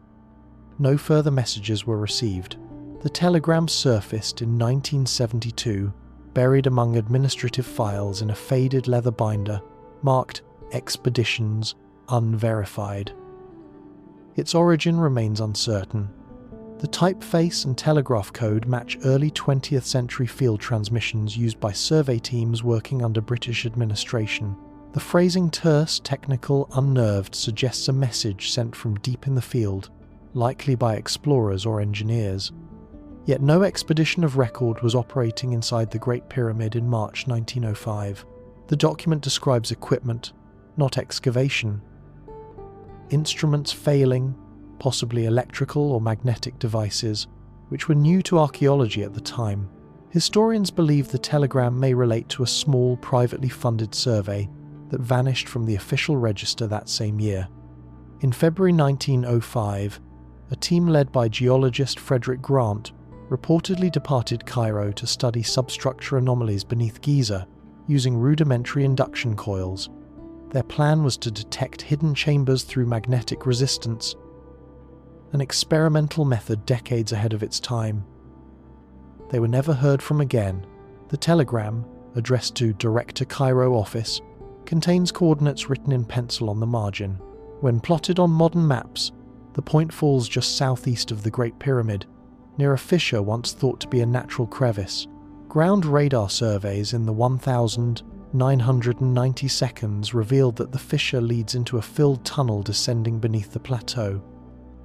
It is sealed by compacted limestone rubble, the same type of infill used in ancient construction. If Corridor 17 was real, it would represent a passage outside all known architectural plans. The numbering implies a system. Perhaps the explorers had already identified multiple corridors, recorded elsewhere now lost. The note's reference to light behaving strangely is equally puzzling. Some interpret it literally lanterns flickering under reduced oxygen. Others suggest an electromagnetic effect, as later studies confirmed high magnetic anomalies beneath Giza, particularly near areas rich in granite. In 1905, such interference could easily have disabled primitive electrical lamps and compasses. What makes the telegram especially haunting is its silence. There are no follow-ups, no recovery records, no names, just that final, incomplete warning. After March 9, all traces of the 1905 survey vanish. The British Museum's archives list no equipment returns, and the Egyptian Antiquities Service reported no fatalities that year. It is as if the team was erased from the administrative record entirely. When the coordinates were re-examined in 2003, archaeologists attempted to locate the supposed tunnel.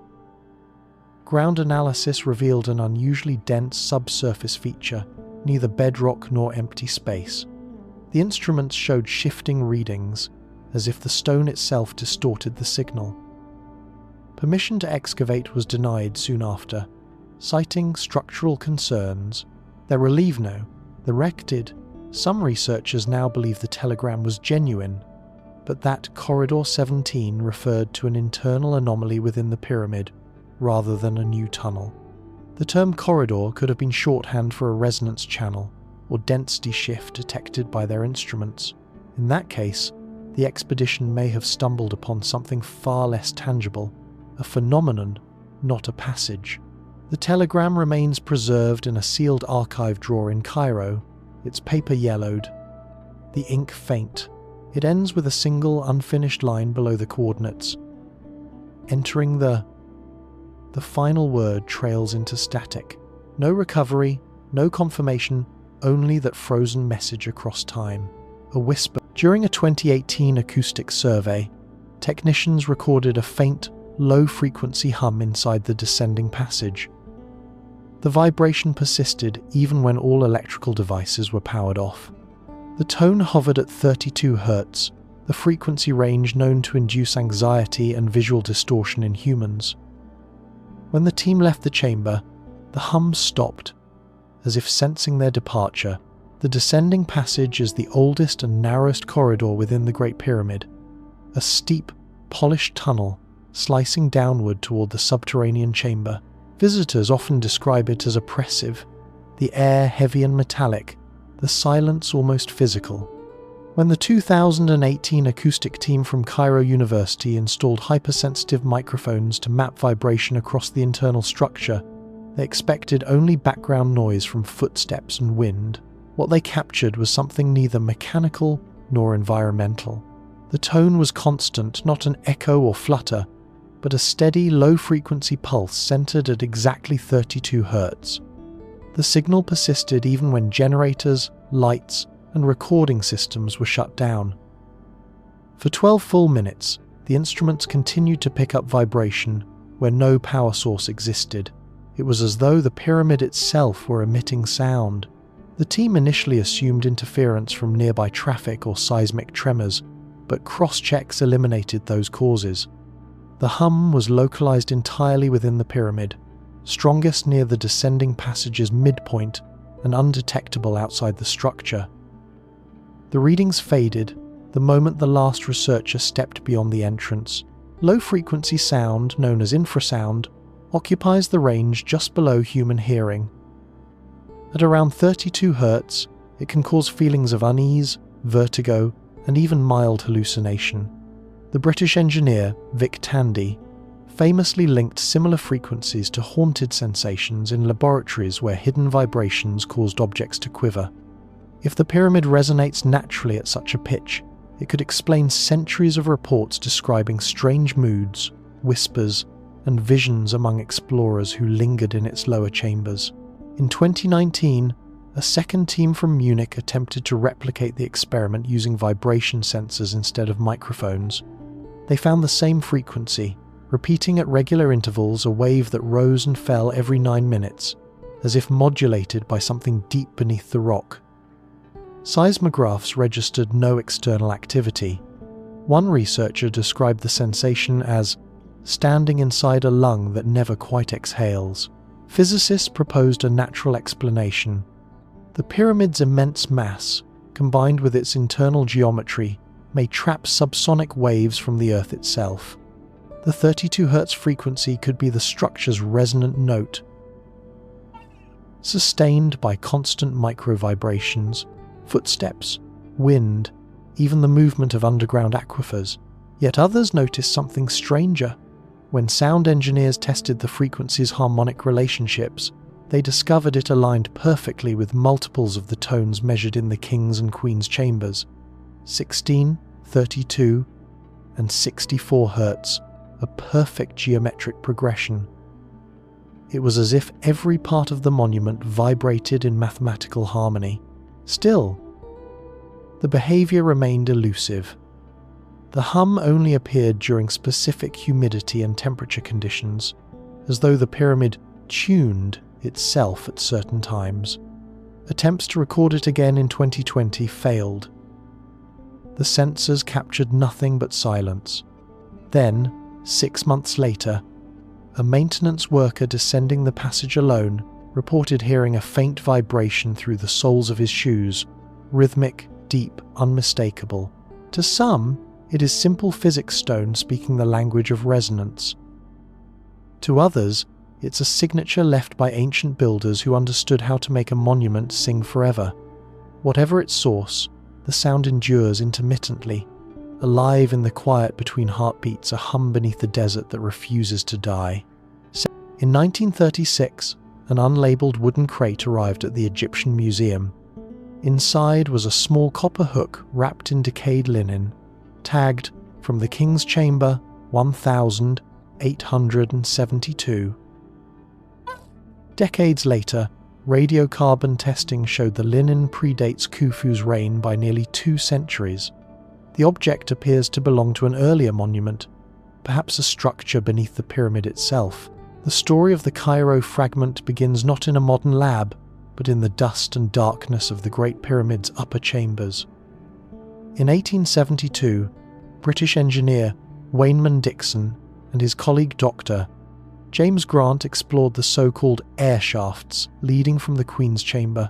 Using iron rods and mirrors, they retrieved 3 small relics from within: a granite ball, a short cedar fragment, and a delicate copper implement that looked like part of a measuring device.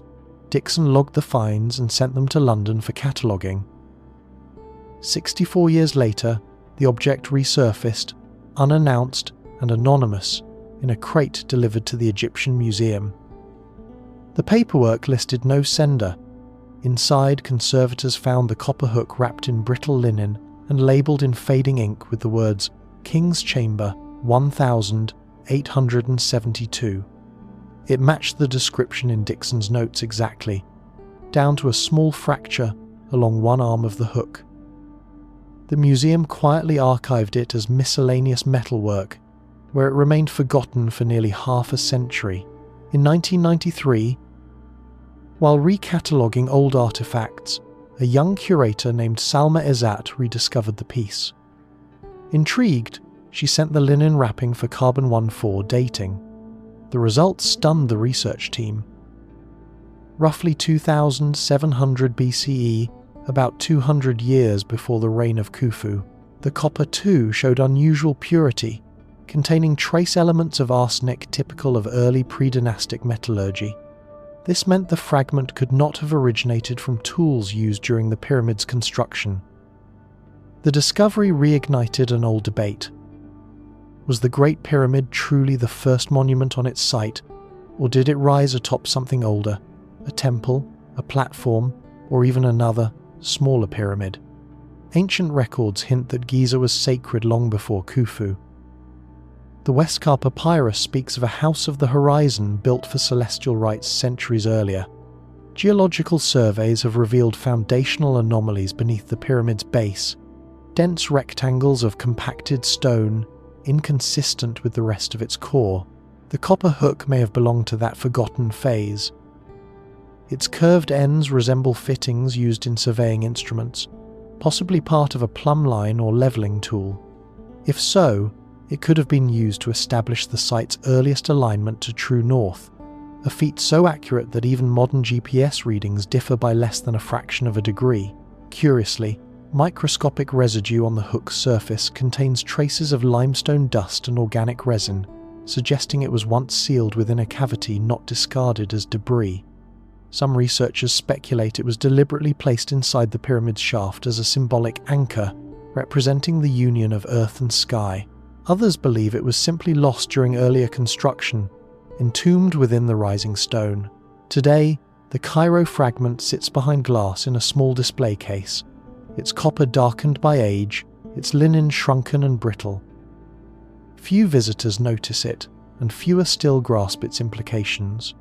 Yet that small artifact, scarcely the length of a finger, whispers of a timeline older than any pharaoh's name, a world that built before Khufu and then vanished beneath his monument. It remains one of Egypt's quietest enigmas, a single hook, unearthed, misplaced, rediscovered, and still pointing, perhaps, towards something buried deeper than we yet dare to imagine. In 1964, astrophysicist Virginia Trimble noticed that the pyramid's four corner angles point to the exact declination changes of Polaris across millennia. The builders seemed to predict stellar drift so precisely that the structure remained aligned after 4,500 years. She called it a frozen calculation of the sky. How such foresight existed before recorded astronomy remains a mystery. The precision of the Great Pyramid's alignment has long defied explanation. Each of its sides faces one of the cardinal directions north, south, east, and west, with an error margin of less than 4 arc minutes. For context, that's equivalent to missing true north by less than a single degree of your fingertip at arm's length. Yet ancient builders working with copper tools and rope achieved it over 4 millennia ago, and somehow compensated for the slow wobble of Earth's axis known as precession. Virginia Trimble, a rising astronomer at Caltech in the 1960s, approached the pyramid not as a historian but as a physicist. She calculated the apparent position of Polaris, the North Star, at different epochs in Earth's history, comparing those coordinates to the pyramid's exact orientation. Her findings were startling. The builders had aligned the monument not to the star's current position, but to the path it would take a slow celestial arc spanning thousands of years. The pyramid's corners effectively mapped that movement. That meant one of two things. Either the builders possessed observational records far older than any known civilization, or they understood precession, the gradual wobble of Earth's axis that shifts the heavens over a 26,000-year cycle. The concept wasn't formally discovered until the Greek astronomer Hipparchus described it around 130 BCE, 2,000 years after Khufu's time. Yet the pyramid's layout implies a deep mathematical awareness of that drift. Trimble called it a frozen calculation of the sky architecture, functioning as a long-term astronomical clock. If her model is correct, the Great Pyramid doesn't merely point north. It preserves a celestial snapshot, locking in the sky's geometry as it appeared and as it would appear through epochs. The monument, in this view, becomes a bridge between time and observation. Supporting evidence emerged decades later. In 2000, satellite surveys confirmed that the pyramid's corners correspond precisely to the celestial pole's position around 26,000 BCE, and again around 12,500 CE. 2 points in the full precessional cycle. This suggests the builders encoded not a moment but a rhythm, a cosmic pendulum swinging through ages. How could such knowledge exist? One theory proposes that Egyptian astronomer priests accumulated centuries of data by tracking circumpolar stars, gradually realizing their positions shifted over generations. Another, more controversial, argues that the builders inherited advanced sky mapping techniques from an earlier civilization, one capable of long-term astronomical measurement. Carvings from the nearby Temple of Hathor depict priests holding star maps marked with spiral patterns, symbols strikingly similar to diagrams of precession found in modern astrophysics. Some believe these spirals of eternity represent the builders' understanding that time itself moves cyclically, not linearly. What's certain is that the pyramid's astronomical precision has endured flawlessly, despite Earth's axial drift. Despite erosion and earthquakes, its orientation remains locked to the heavens, still pointing true north within a margin of minutes. No other structure on Earth maintains that degree of alignment after 45 centuries. Trimble once remarked, "It's as if they wanted the sky to remember them." Perhaps that is the pyramid's truest function. Not a tomb, not a monument, but a coded message in geometry, written to the stars themselves. A message that says, "We knew where we stood beneath the heavens, and we knew how the heavens would turn." Thermal imaging during the 2016 Scan Pyramids project revealed one block on the north face to be 6 degrees Celsius cooler than surrounding stones, a void or metallic object trapped inside. Subsequent scans confirmed the anomaly, but could not identify the material. The stone's interior composition absorbs radar, creating what researchers termed a black body within a white mountain. It was one of the first major surprises of the 21st century's new pyramid studies. The Scan Pyramids team, a collaboration between Cairo University and the Heritage Innovation Preservation Institute in Paris, deployed infrared cameras and muon detectors across the Great Pyramid to look for hidden voids. Over several nights in November 2016, the sensors captured a pattern that baffled scientists. A single limestone block on the monument's northern face consistently registered colder than its neighbours by 6 degrees, a massive deviation for a structure that typically equilibrates evenly with desert temperatures. Thermal contrast of that magnitude could mean only two things. When ground-penetrating radar was used to probe the site, the signals vanished, absorbed rather than reflected. It was as if something within the stone swallowed energy completely. Engineers ruled out a simple cavity. The anomaly's signature did not match empty air, sand, or moisture pockets. Its contours were too defined, its edges unnaturally smooth. One physicist described it as a perfect absorber, a black body hidden inside the pyramid. The phrase stuck. Researchers tried every conventional explanation. Could it be a block of denser limestone, a metal inclusion left by ancient builders, or perhaps a modern artifact, a buried probe, a reinforcement beam, or even a copper relic from early explorations? None fit. The pyramid contains no known metals large enough to cause that kind of reading, and its builders had no means of embedding one so precisely without disturbing surrounding masonry. To test further, scientists placed microwave sensors at varying distances and angles. The result was consistent. Energy entering the region dissipated without echo, as if being drawn inward. Even the muon detectors, capable of penetrating hundreds of meters of rock, showed a shadow in the same location, a pocket that neither reflects nor emits. It behaves in effect like a perfect absorber of energy. In theoretical physics, a black body is an idealized object that absorbs all radiation and emits energy only as heat. Nothing in nature is truly perfect at it, not even cosmic dust or graphite. Yet here, in one of Earth's oldest monuments, stands a stone that behaves almost exactly that way. Some scientists speculate that mineral transformation under extreme pressure could have altered its crystalline lattice, creating a naturally conductive zone. Others whisper about metallurgical inclusions unknown to modern analysis. The block sits just above the pyramid's original entrance, near a region once covered in smooth Tura limestone casing. Ancient texts mention that the north face guarded the breath of eternity, perhaps a poetic reference to a cooling or energy-storing property known to the builders.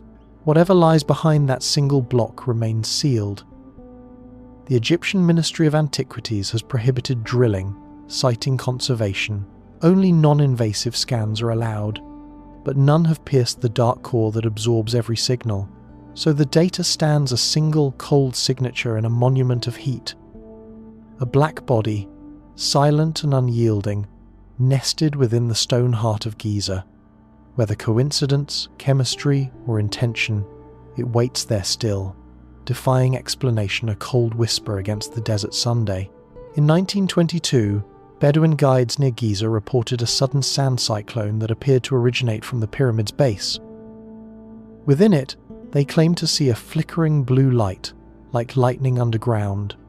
When archaeologists inspected the site the next day, they found the sand melted into a thin, glassy crust, a phenomenon still unexplained by meteorology. The event was documented in the journals of George Andrew Reisner an American Egyptologist then stationed at the Giza Plateau. On March 27th, shortly after sunset, local Bedouin herders witnessed what they described as a pillar of wind rising near the northeast corner of the Great Pyramid. The air was still, no storm on the horizon, yet within seconds, sand began to spiral upward in a tight column. One witness compared the sound to a deep humming, another to the crackle of fire inside the earth. From a distance, the phenomenon appeared luminous, a faint blue shimmer dancing at the edges of the vortex. It lasted less than a minute. When it collapsed, silence followed. No damage to the pyramid was visible, but the ground beneath the disturbance had changed. The following morning, Reisner's assistants examined the site. The sand in a circle, roughly 3 meters wide, had fused into a thin crust of glass, pale green, brittle, and sharp-edged. This was not the smooth desert glass formed by ancient meteor strikes or lightning, but something far thinner, almost translucent, as if the upper layer of sand had been flash-heated and cooled within seconds. No scorch marks, no debris, no impact. Only a shallow depression surrounded by ordinary grains of quartz. Meteorologists consulted at the time dismissed the Bedouin accounts as exaggeration. They suggested an electrical discharge caused by static buildup in the dry air, perhaps triggered by underground quartz veins known to run beneath Giza. Yet this explanation faltered under scrutiny. The fused layer required temperatures of at least 1,700 degrees Celsius higher than natural lightning typically achieves at ground level. Moreover, no thunderstorm was recorded anywhere near Cairo that evening. Later analysis in the 1,980 seconds, when fragments of the fused sand were tested at the University of Alexandria, revealed traces of magnetite and silicon carbide compounds consistent with vitrification, a process in which sand becomes glass through extreme heat or plasma exposure. Something beneath the surface had momentarily released an intense burst of heat or electromagnetic force. Local folklore around Giza had long spoken of the lights of Khufu, faint glows that occasionally appear along the pyramid's base during certain lunar alignments. Old guards described seeing pale blue flashes that danced like foxfire across the limestone. Most dismissed it as imagination or reflections from lanterns. But after the 1922 incident, even skeptics grew uneasy. Geologists later discovered that the plateau sits atop a complex network of limestone caverns filled with traces of magnetized iron ore. Some researchers theorized that shifting groundwater or tectonic friction could have triggered piezoelectric discharges, natural electrical arcs powerful enough to heat surface sand for an instant. Still, no known mechanism could generate such a focused column of light or explain why it appeared directly beside the pyramid, not elsewhere on the plateau. Reisner himself, though cautious in tone, admitted the event unsettled him. "I have excavated under many suns," he wrote, "but never have I seen the desert move of its own will." The vitrified circle was quietly fenced off and later covered during site stabilization work. Today, nothing visible remains, just ordinary sand where glass once shimmered, but among the few surviving fragments in museum storage, the edges are still sharp, their color faintly iridescent under laboratory light. Whatever force melted them, it came and vanished in the span of a breath. Drafted precise elevation plans of the pyramid complex in 1878. His notebook, stored in the Bibliothèque Nationale, contains sketches of staircases that do not exist today. Marginalia in red ink read, "Opened 12 steps down. Air warm." The page ends mid-sentence.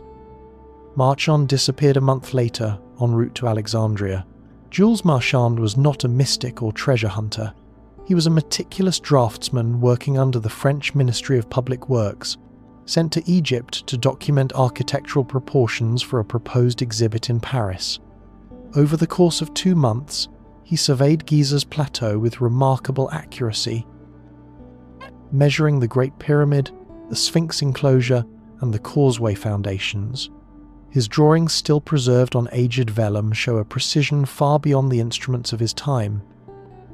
Each line annotated with compass bearings and elevation notes, but one page stands apart. In faded graphite, Marchand sketched what appears to be a descending staircase beginning near the northeast corner of Khufu's pyramid. It descends 12 steps before vanishing into an angular void marked only by a small spiral symbol, a notation he never used elsewhere. Beside it, in hurried red ink, he scrawled, "Opened 12 steps down, air warm." The next line trails off, the pen stroke shaking as if interrupted mid-word. When the notebook was catalogued after his death, archivists noted the date, the 3rd of May 1878, roughly 1 month before Marchand was due to sail from Cairo to Marseille. The French consulate recorded his disappearance as accidental drowning near Alexandria harbour. Though no body was ever recovered, his belongings, however, were sent back to France, among them the notebook and a small parcel of limestone dust sealed in wax paper.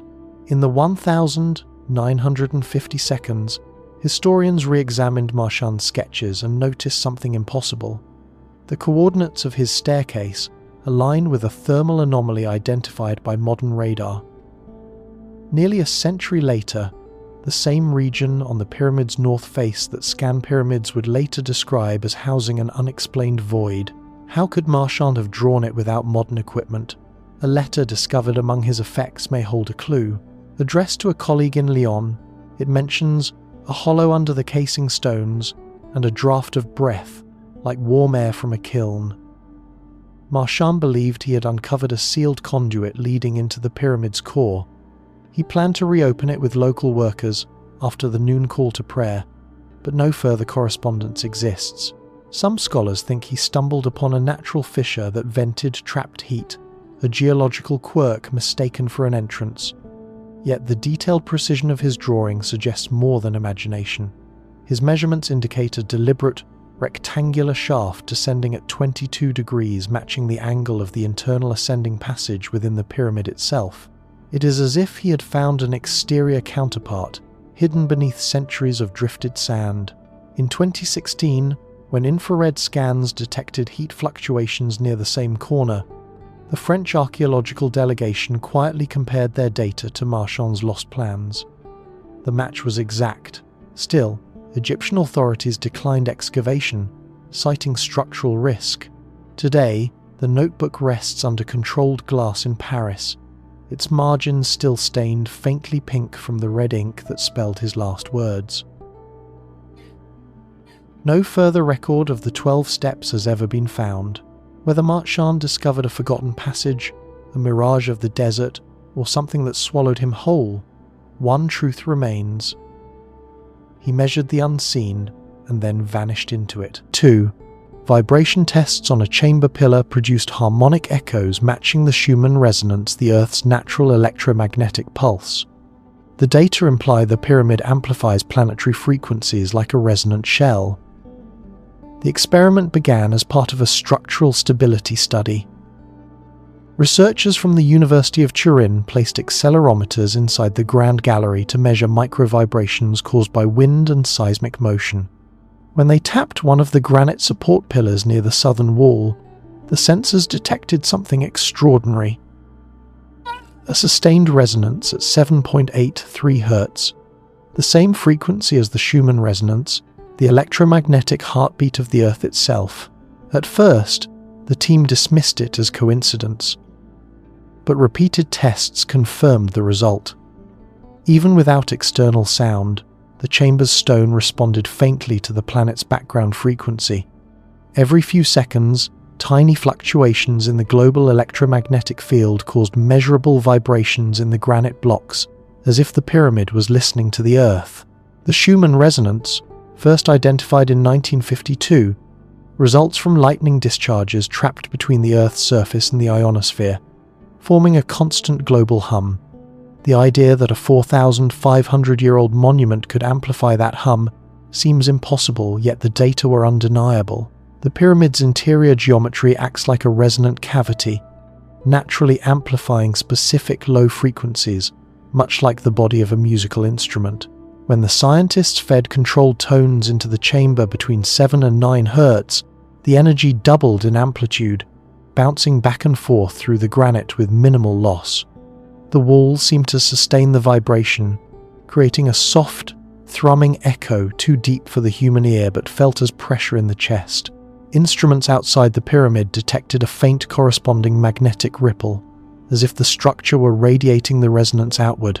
Granite, especially the type quarried at Aswan, contains high concentrations of quartz and feldspar, both piezoelectric minerals capable of generating electric charge under mechanical stress.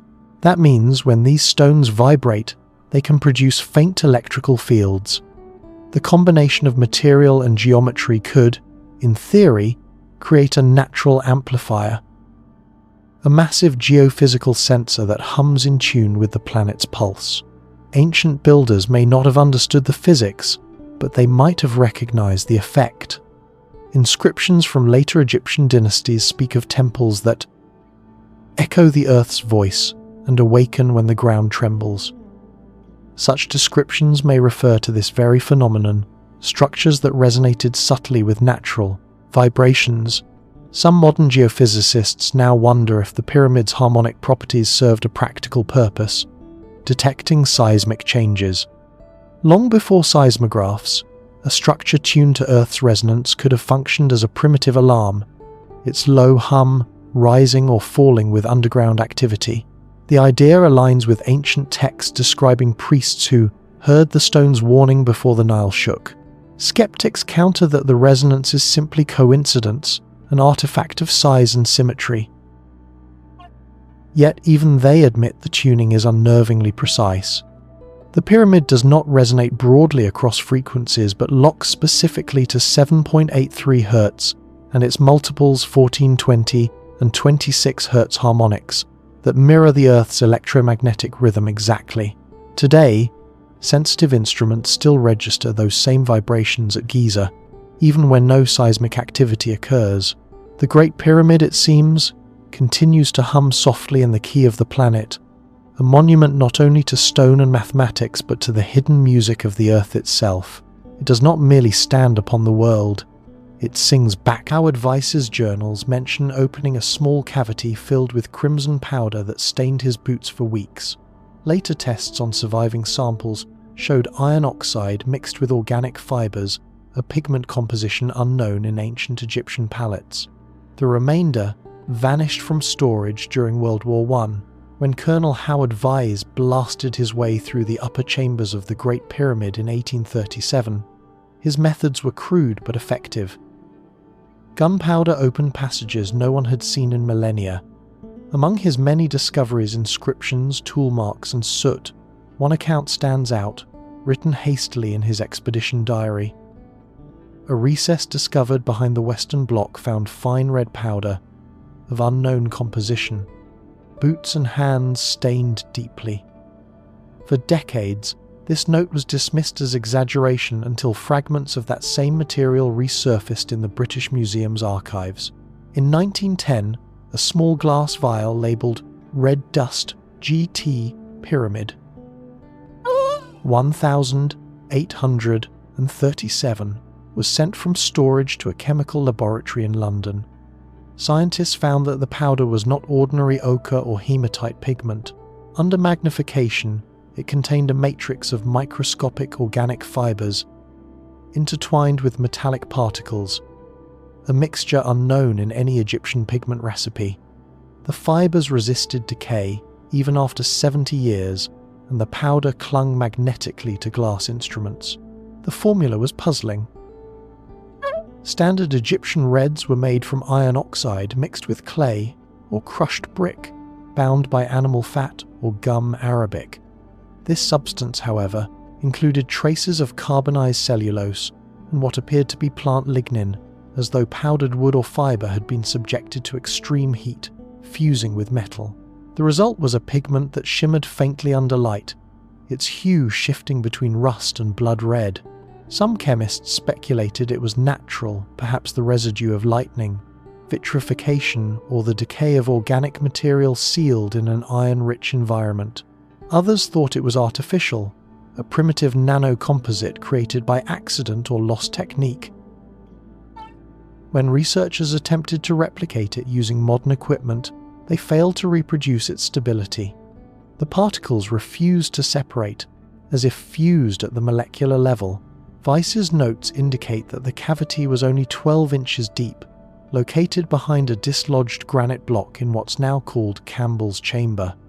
He wrote that a warm odour escaped as they broke through, and the crimson dust drifted like smoke before settling on their clothes.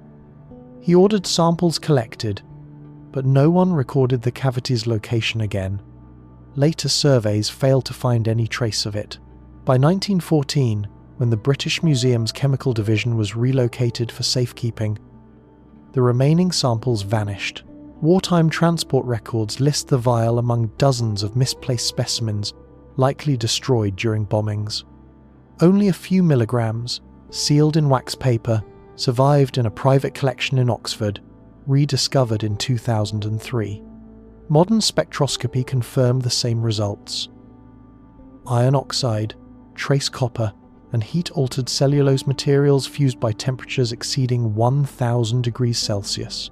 If natural, such heat would require lightning or plasma discharge inside the pyramid, impossible under current conditions. If artificial, it suggests that ancient builders manipulated materials at a microscopic scale, centuries before known chemistry. The red dust has since gained mythic status among Egyptologists, not as proof of lost technology, but as a haunting reminder of how much has vanished into rumour and rubble. Today, the Oxford fragment sits locked in climate control, its surface still faintly iridescent, as if alive under glass. When light passes over it, it glows not brightly, but like an ember that refuses to die, whispering of a moment when the stone of Giza breathed heat, and the air turned red. Deep within the workers' village, archaeologists uncovered sketches etched into plaster outlines of the pyramid's internal chambers from perspectives impossible without entering restricted areas. The drawings date centuries after construction. Whoever made them knew secrets even the builders left unrecorded. In 1991, during excavations at the base of the Giza Plateau, archaeologists uncovered what was believed to be an artisan's residence, a modest limestone structure built during the later Site period, around 600 BCE. The walls were coated with fine gypsum plaster, once painted and later blackened by soot. On the northern wall, under a thin layer of clay, conservators found something astonishing. Incised drawings showing cross-sections of the Great Pyramid, the Grand Gallery, the Queen's Chamber, even the subterranean shaft rendered with uncanny precision. At first, scholars assumed these were simple copies of existing hieroglyphic motifs. But closer inspection revealed that the angles and dimensions matched modern architectural measurements within centimetres. The depiction of the ascending passage showed details invisible from any accessible area, including the hidden recess behind the granite plugs, and a niche that was not rediscovered until robotic probes mapped it decades later. Whoever etched those lines saw what only a handful of 20th century scientists would eventually confirm. Carbon dating placed the plaster at roughly 2,500 years old, nearly 2 millennia after Khufu's pyramid was built. The sketches, therefore, could not have been drawn by the original builders. Instead, they came from someone living long after.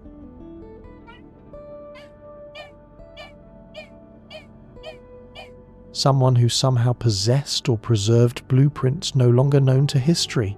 At the bottom of the wall, faint hieratic script labels the diagram's chambers with poetic names: the throat of the earth, the chamber of breath, the door of returning light.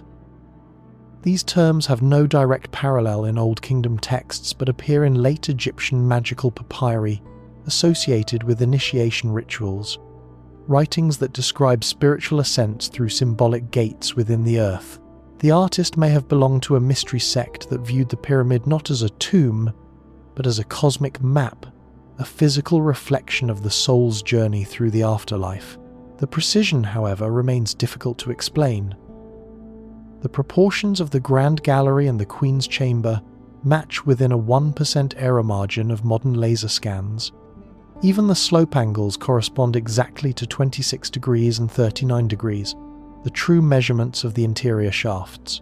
Archaeologist Mark Lehner called it a map without access. There is no record of anyone entering those sealed areas in antiquity. Some researchers speculate the drawings derived from oral tradition knowledge, passed down by priestly architects who once maintained rituals within the pyramid's base. Others believe ancient explorers may have accessed the lower passages through now collapsed tunnels. A third, more radical theory suggests that the artist worked from older schematics, lost engineering documents preserved in temple archives, and later copied onto plaster for teaching or devotion. The mystery deepened when a second wall fragment was found nearby, depicting a spiral stairway descending beneath the pyramid, a feature that does not exist in current surveys. The lines end abruptly, fading into chipped plaster, as though the artist stopped mid-design or was forbidden to continue. Today, the Lost Artist's Wall is stored in Cairo's Museum of Antiquities, under restricted access.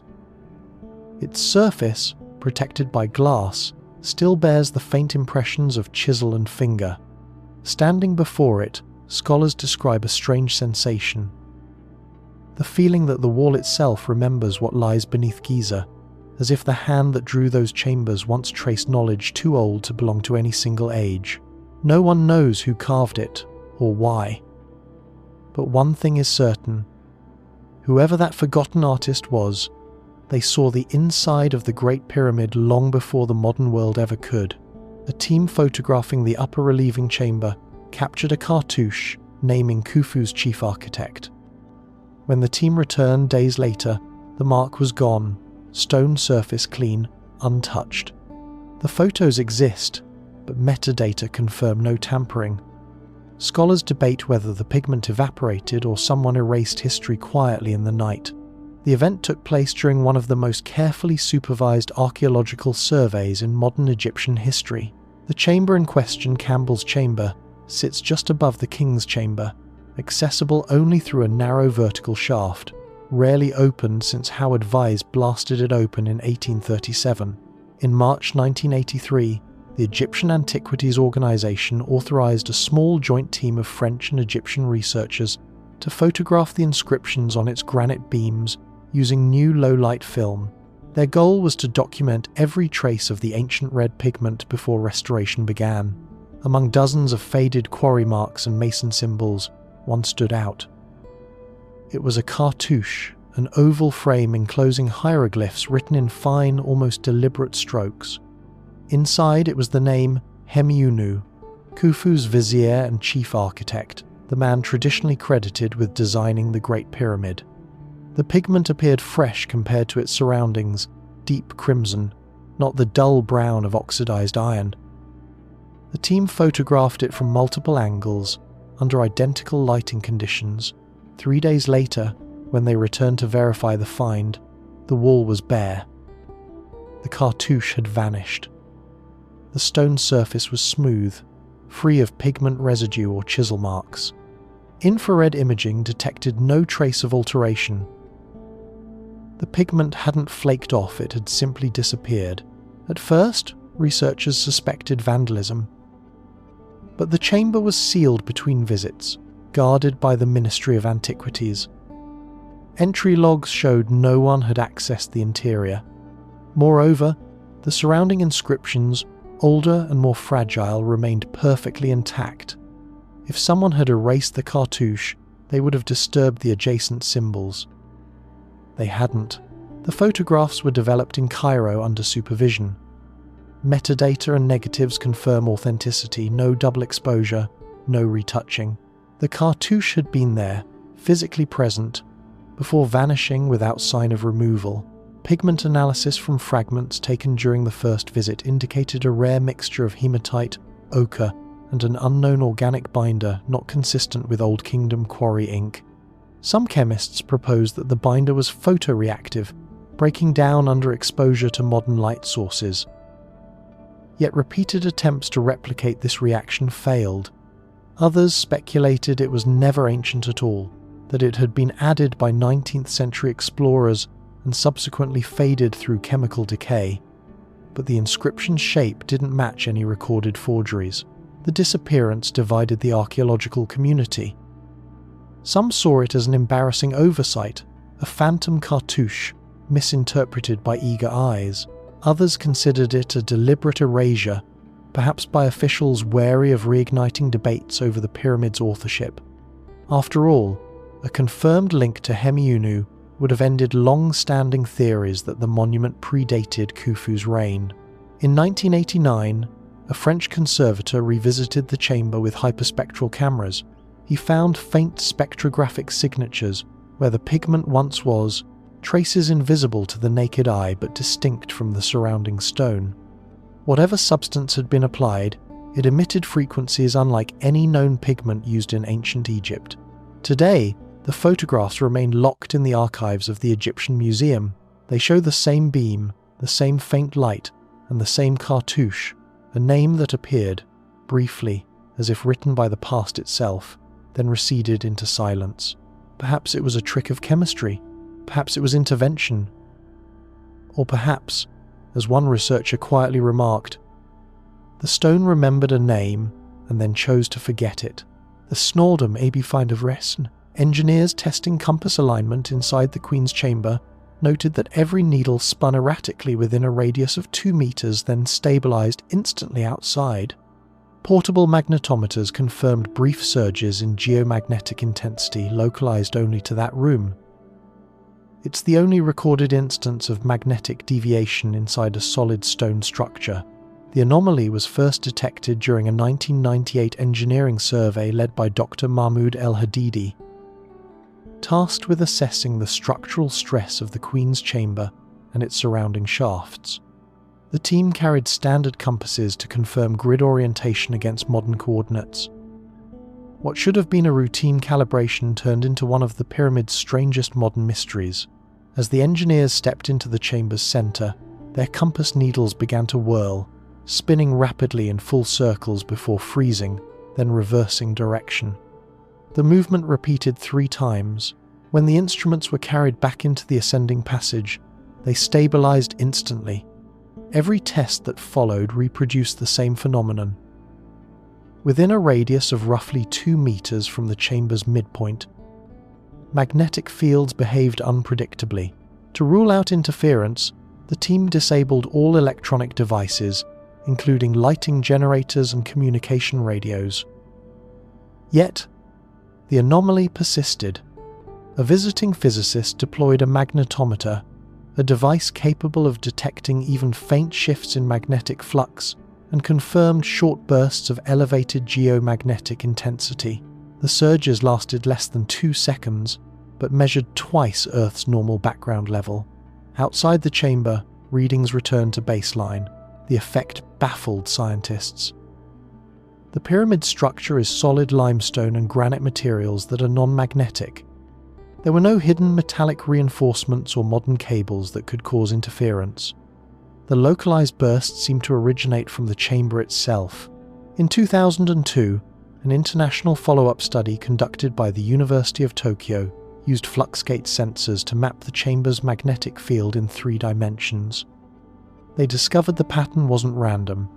The fluctuations formed a faint spiral, centered precisely beneath the apex of the ceiling.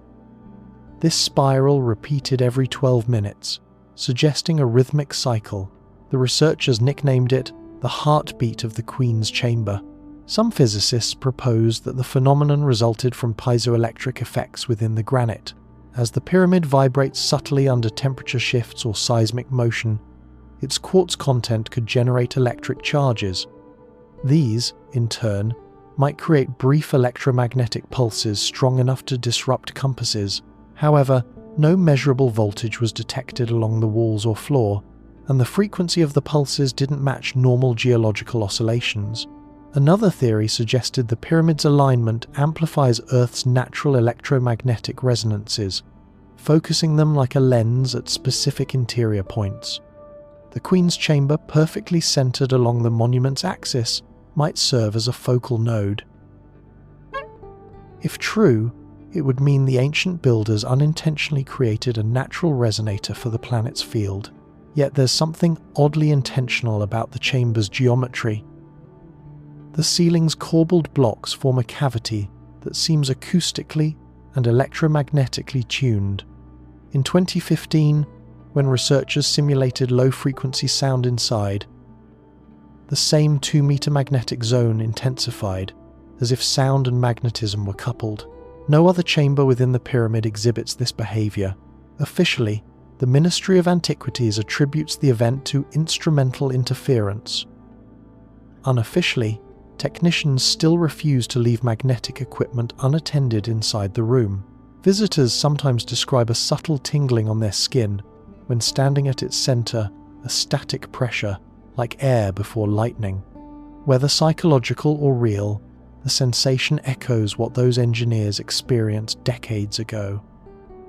A brief flicker of energy, invisible but tangible, as if the pyramid still remembers how to charge itself from the heart of the earth.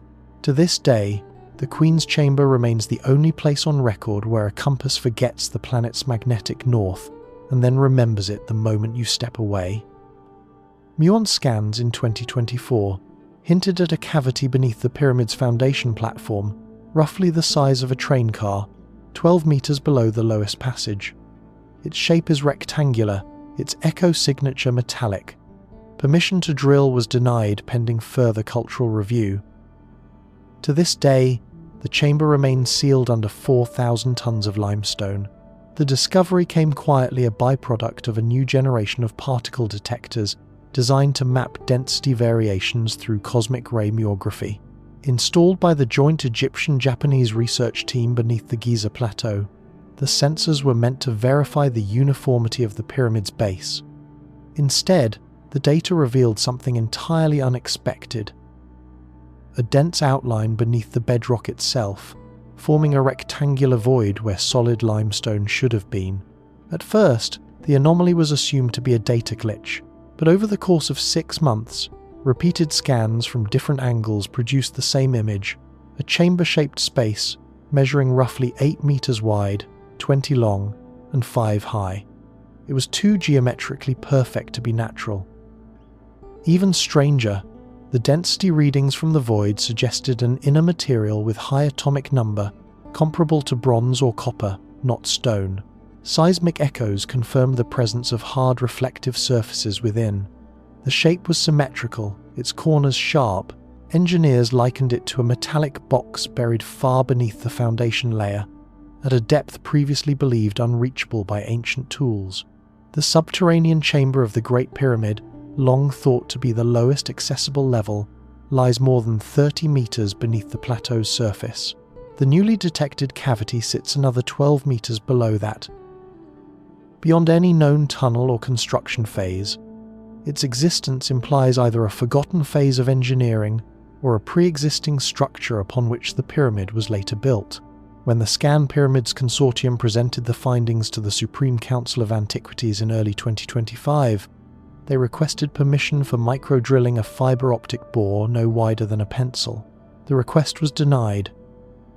Officials cited cultural sensitivity and structural risk, emphasizing that no invasive exploration could be justified until data confirmed the anomaly's safety.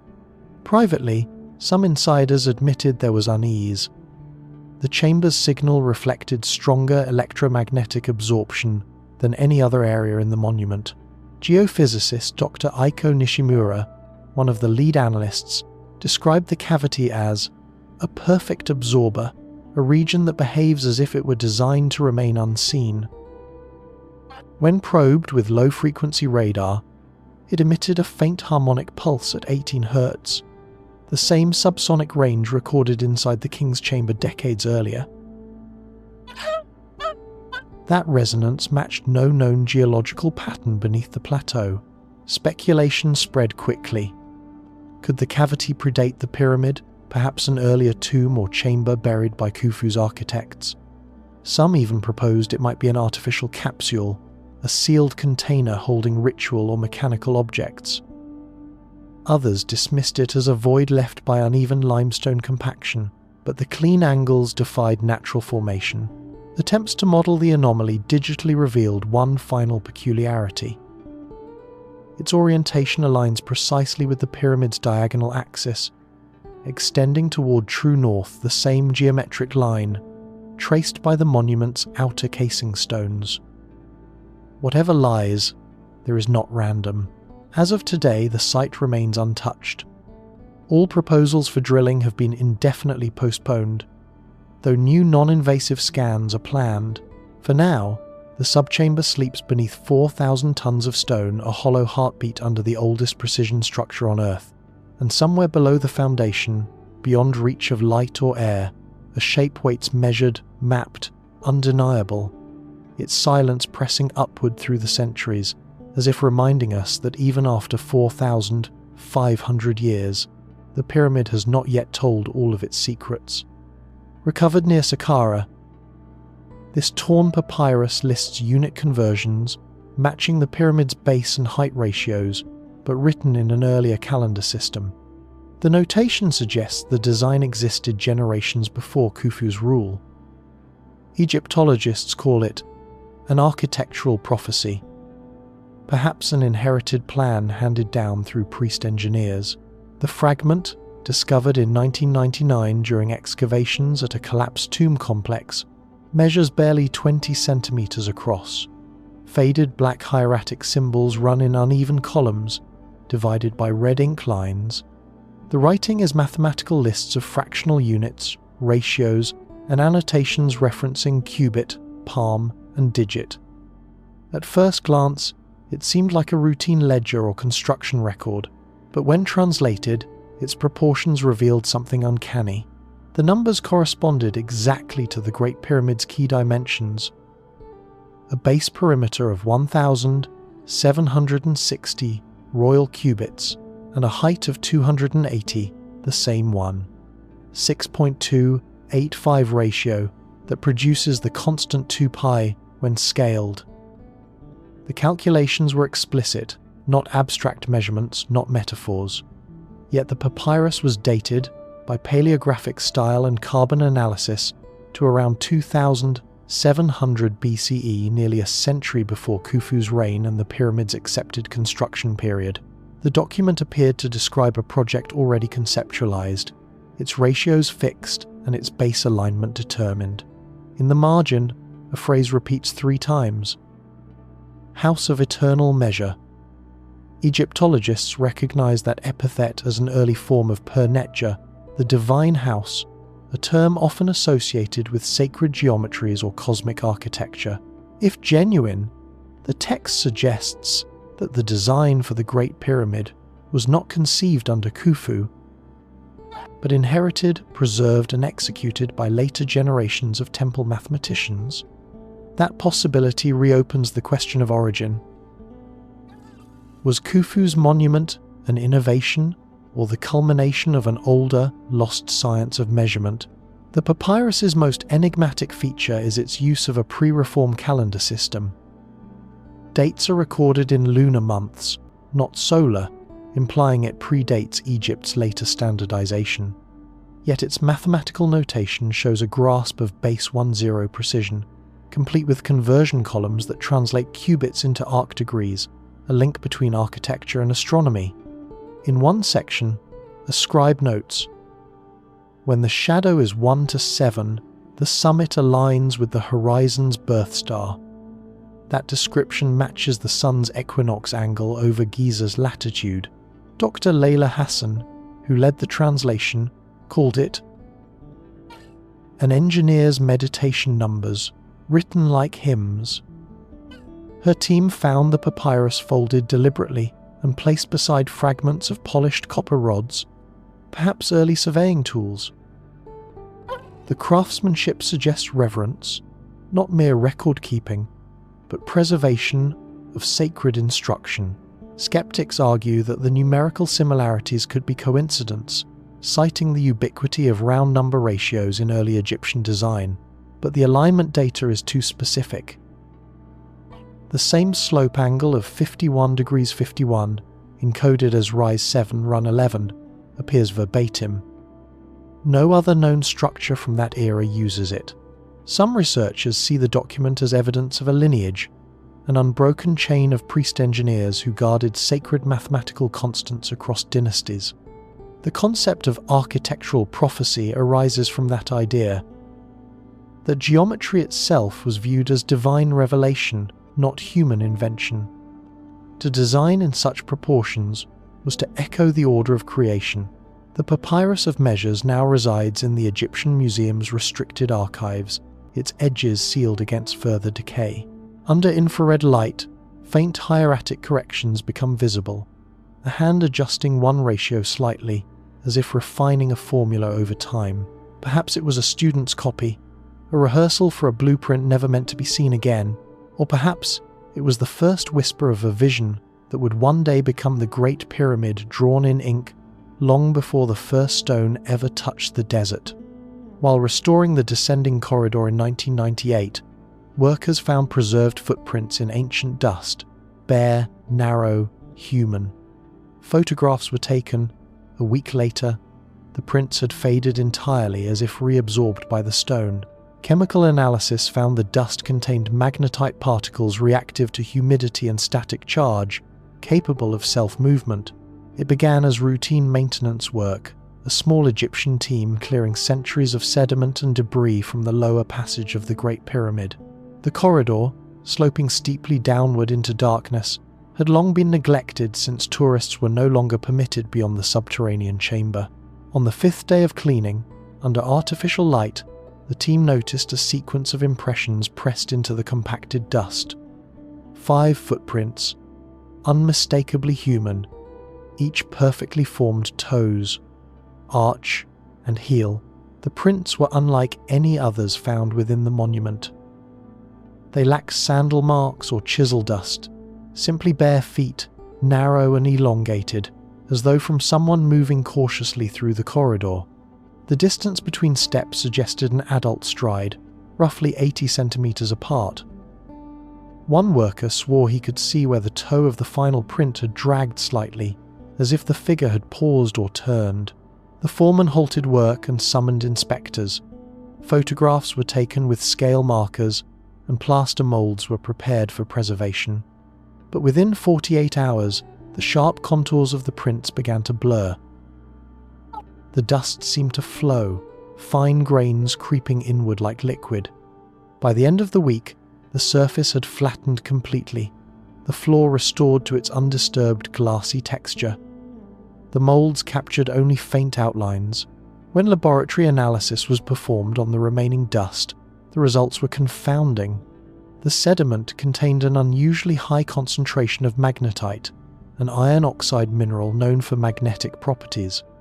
Under electron microscopy, the particles displayed irregular crystalline structures consistent with long-term exposure to alternating static charge. Essentially, the dust was alive in its response to electrical and humidity changes, capable of subtle rearrangement. One physicist suggested that the confined environment of the descending passage, with its temperature gradients and residual electrical fields from modern lighting, might have triggered microscopic movements in the dust, causing it to heal over time. But this explanation faltered when technicians recreated identical conditions in controlled chambers. The effect never repeated. Older reports hinted that similar phenomena had occurred before. In 1924, a British surveyor noted seeing marks of passage in the same corridor that vanished upon his return days later. No record of these prints remains, except a cryptic footnote in his log: "The stone forgets." When humidity sensors were installed in 1999, the readings showed intermittent spikes coinciding with geomagnetic disturbances recorded above Cairo.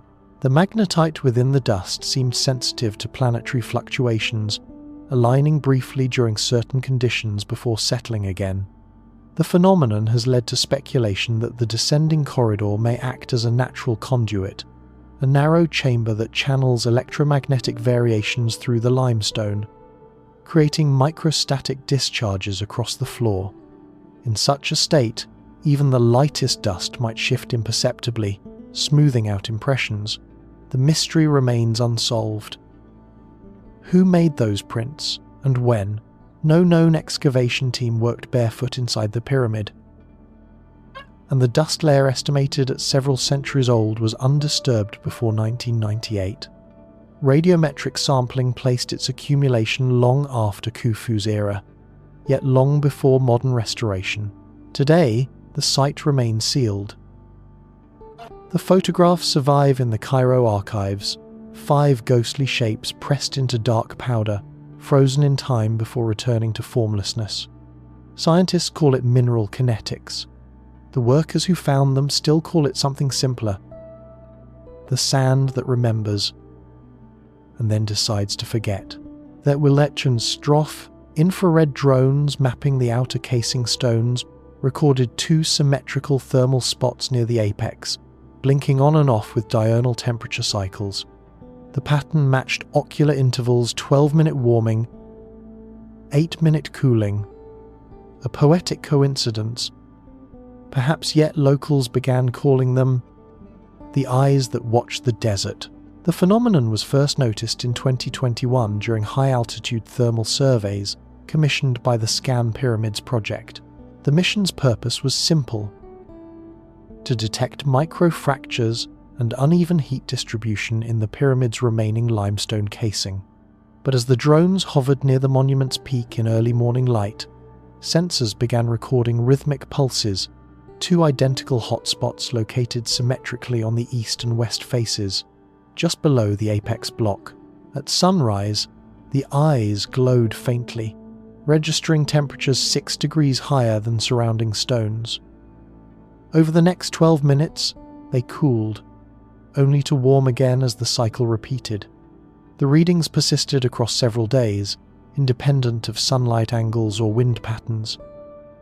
The pattern, 12 minutes of increase, 8 of decline, continued like a slow, deliberate breath. Engineers initially attributed it to differences in mineral composition. The casing stones near the apex were cut from higher density Tura limestone, which could retain heat differently. Yet this didn't explain the symmetry or the rhythm. When thermal imaging was taken simultaneously from both sides, the 2 points pulsed in unison like twin metronomes beating above the desert. When the data was analysed in the lab, the team discovered something even stranger. The heat pulses lagged behind ambient temperature changes by precisely 7.83 seconds, the same frequency measured in the Earth's electromagnetic Schumann resonance. It seemed the eyes were responding not only to sunlight but to a deeper planetary rhythm. The region's Bedouin communities, long accustomed to the myths surrounding Giza, quickly gave the phenomenon its name: Ayn al-Haris, the eyes of the guardian.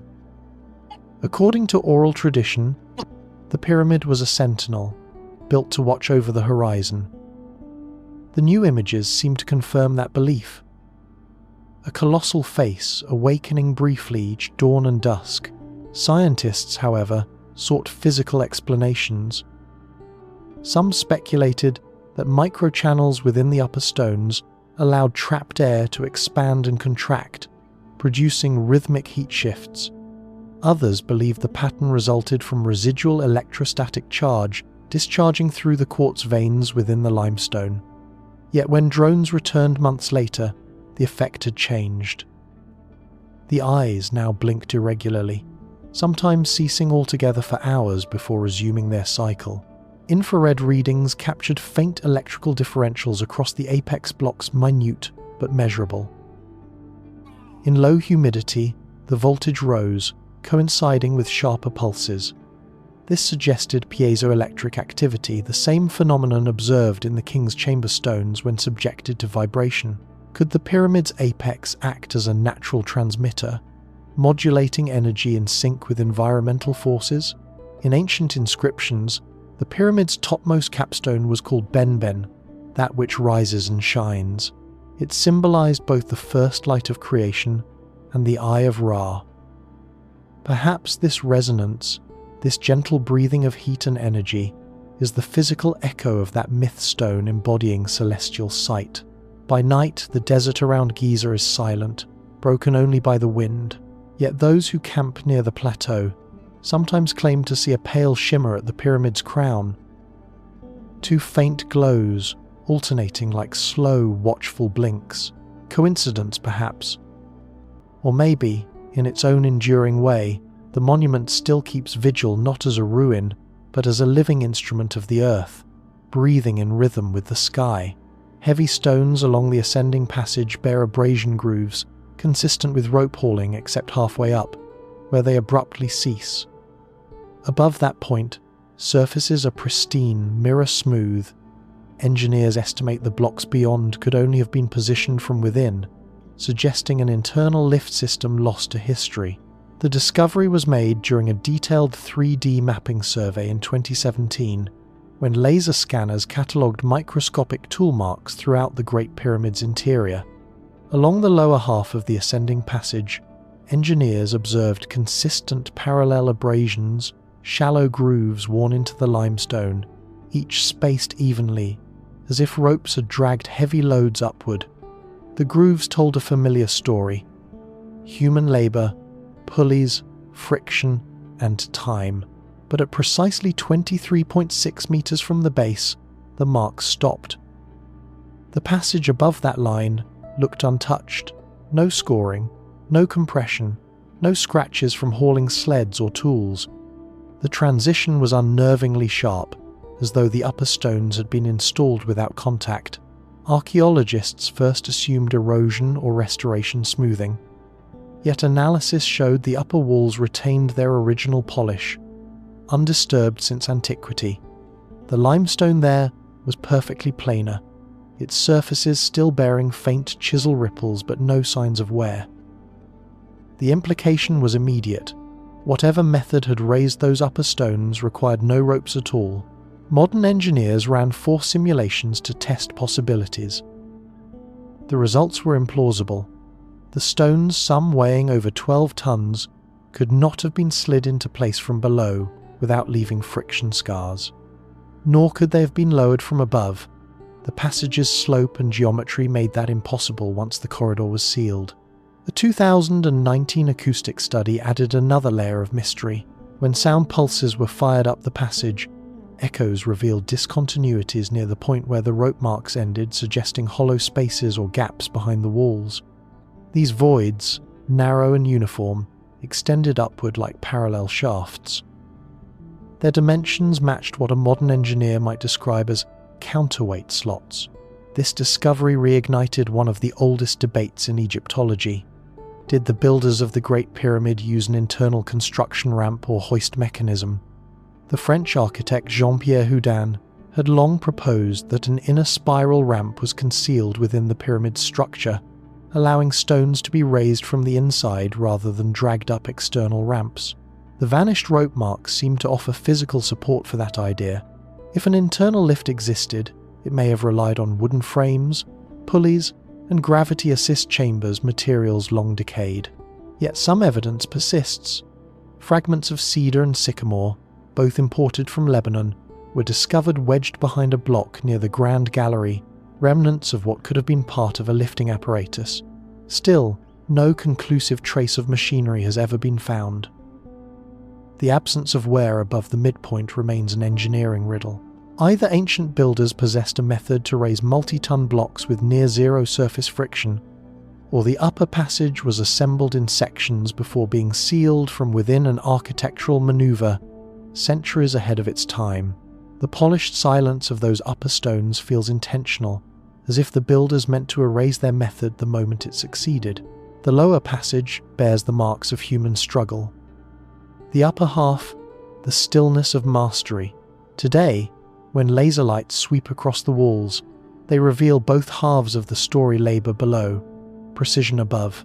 Between them lies a single, invisible threshold, the moment the builders stopped dragging stone and began, somehow, to lift it. And from that smooth silence, one truth lingers. Whoever engineered the Great Pyramid did not just build upward, they built beyond what their own age should have known. In 1939, shortwave operators in Berlin recorded an unexplained broadcast at 3.2 MHz, a human voice repeating coordinates near Giza. The signal repeated for 37 seconds before cutting out. When checked, The coordinates corresponded to a point beneath the pyramid's base. Wartime archives list it simply as Echo K. The voice was never identified. The recording surfaced during the height of pre-war tensions, when the German Foreign Radio Service monitored global frequencies for coded transmissions. The logbook entry is dated the 7th of June 1939, 2:14 hours, local Berlin time. The operator on duty, a technician named Franz Müller, noted male voice, calm, mechanical tone, repeating numerical sequence. His supervisor ordered the signal captured on wax disk standard procedure for unidentified traffic.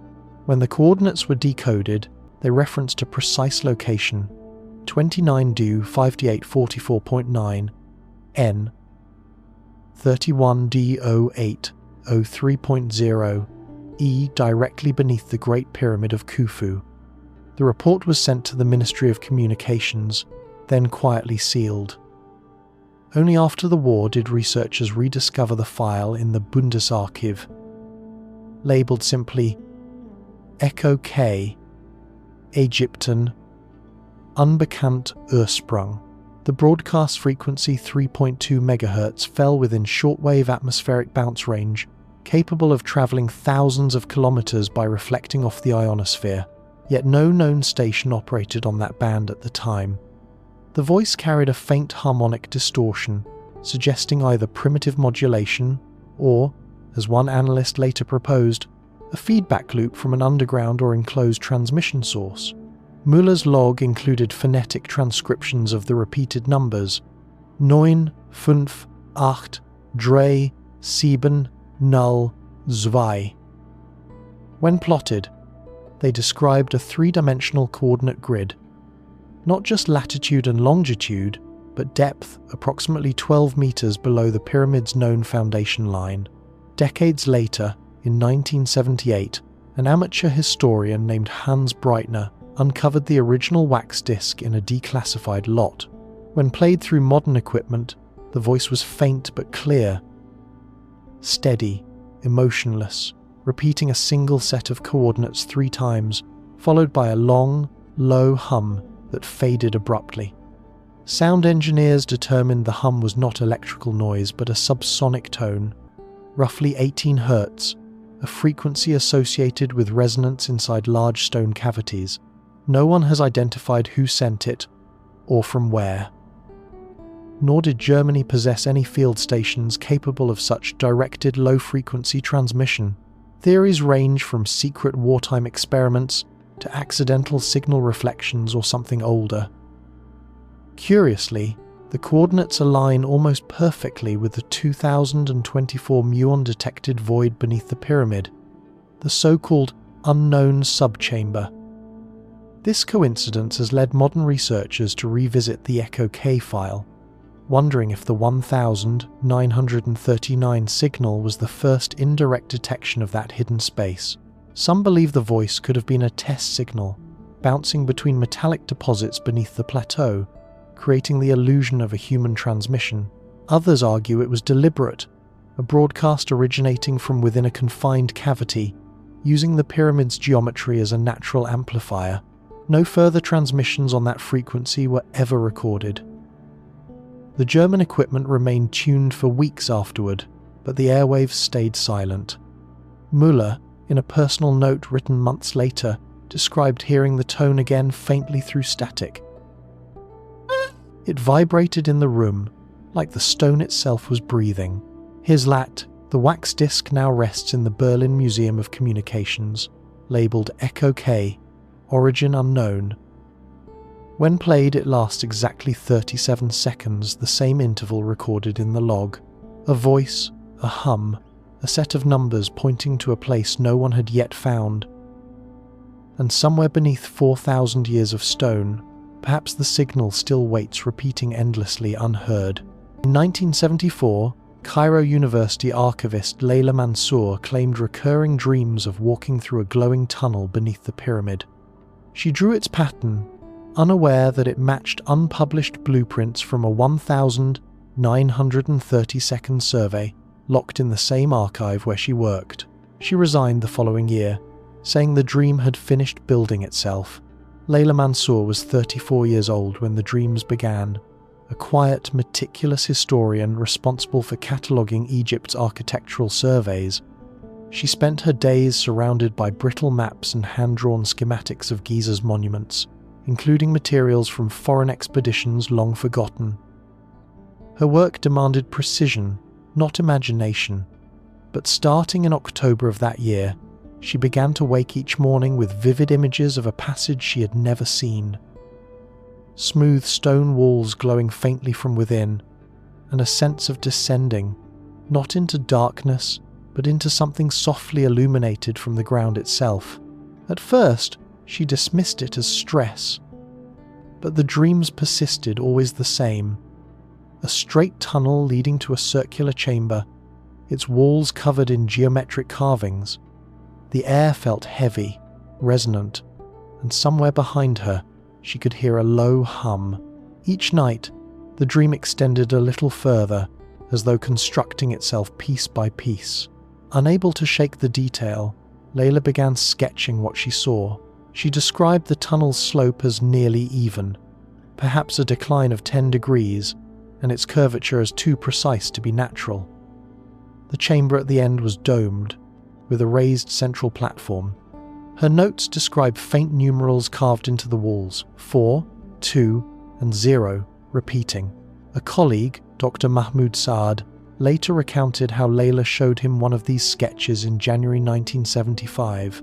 He recognized something uncanny. The design mirrored a set of unpublished survey drawings from a 1932 Anglo-Egyptian expedition.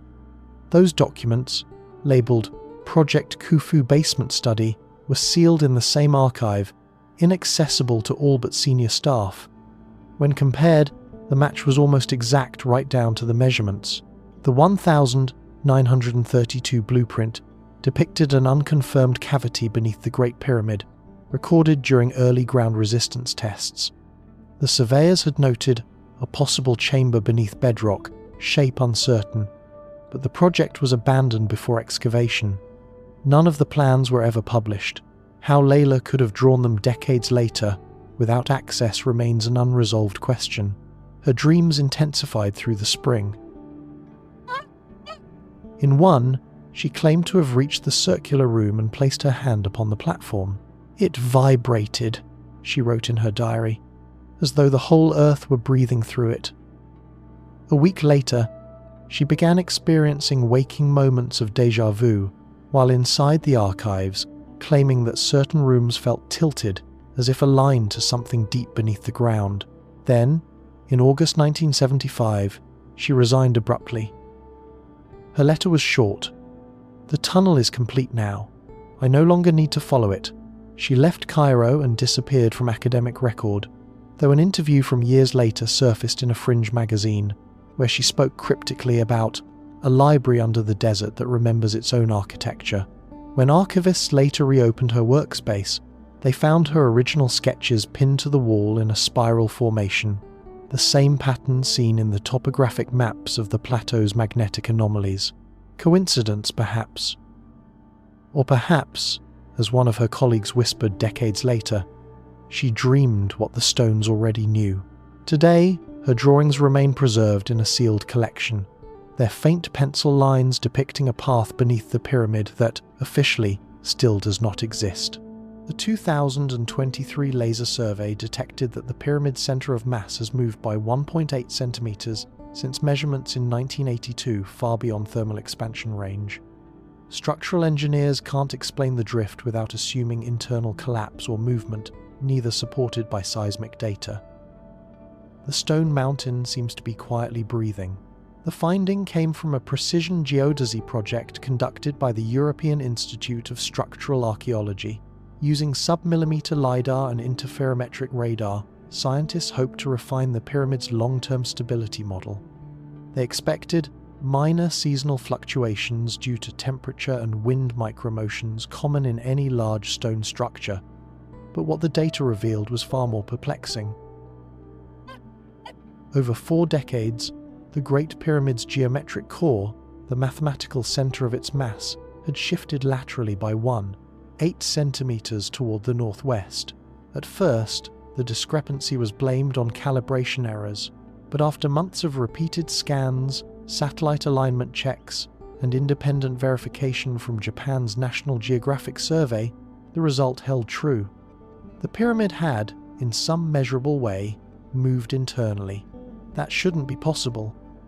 The structure, weighing nearly 6 million tons, rests on a bedrock foundation stable for 45 centuries. Even the strongest earthquakes recorded near Giza have never produced motion of that magnitude. The displacement was not a tilt or crack, but a subtle redistribution, as if some deep chamber or corridor had slightly adjusted its load-bearing alignment. Engineers analyzed thermal expansion coefficients, hoping heat differentials between day and night could account for the shift. Yet, even at maximum amplitude, a temperature swing of 40 degrees Celsius, the stone's expansion could only yield a displacement of 0.3 centimeters, not nearly enough. Nor were there signs of settling or erosion under the base. Ground radar showed no voids, no slippage. The monument stood perfectly square, yet its internal mass appeared to have exhaled. When seismic sensors were placed around the plateau, they recorded something stranger, still faint. Rhythmic vibrations occurring every 20 hours, too low to be felt but consistent in frequency.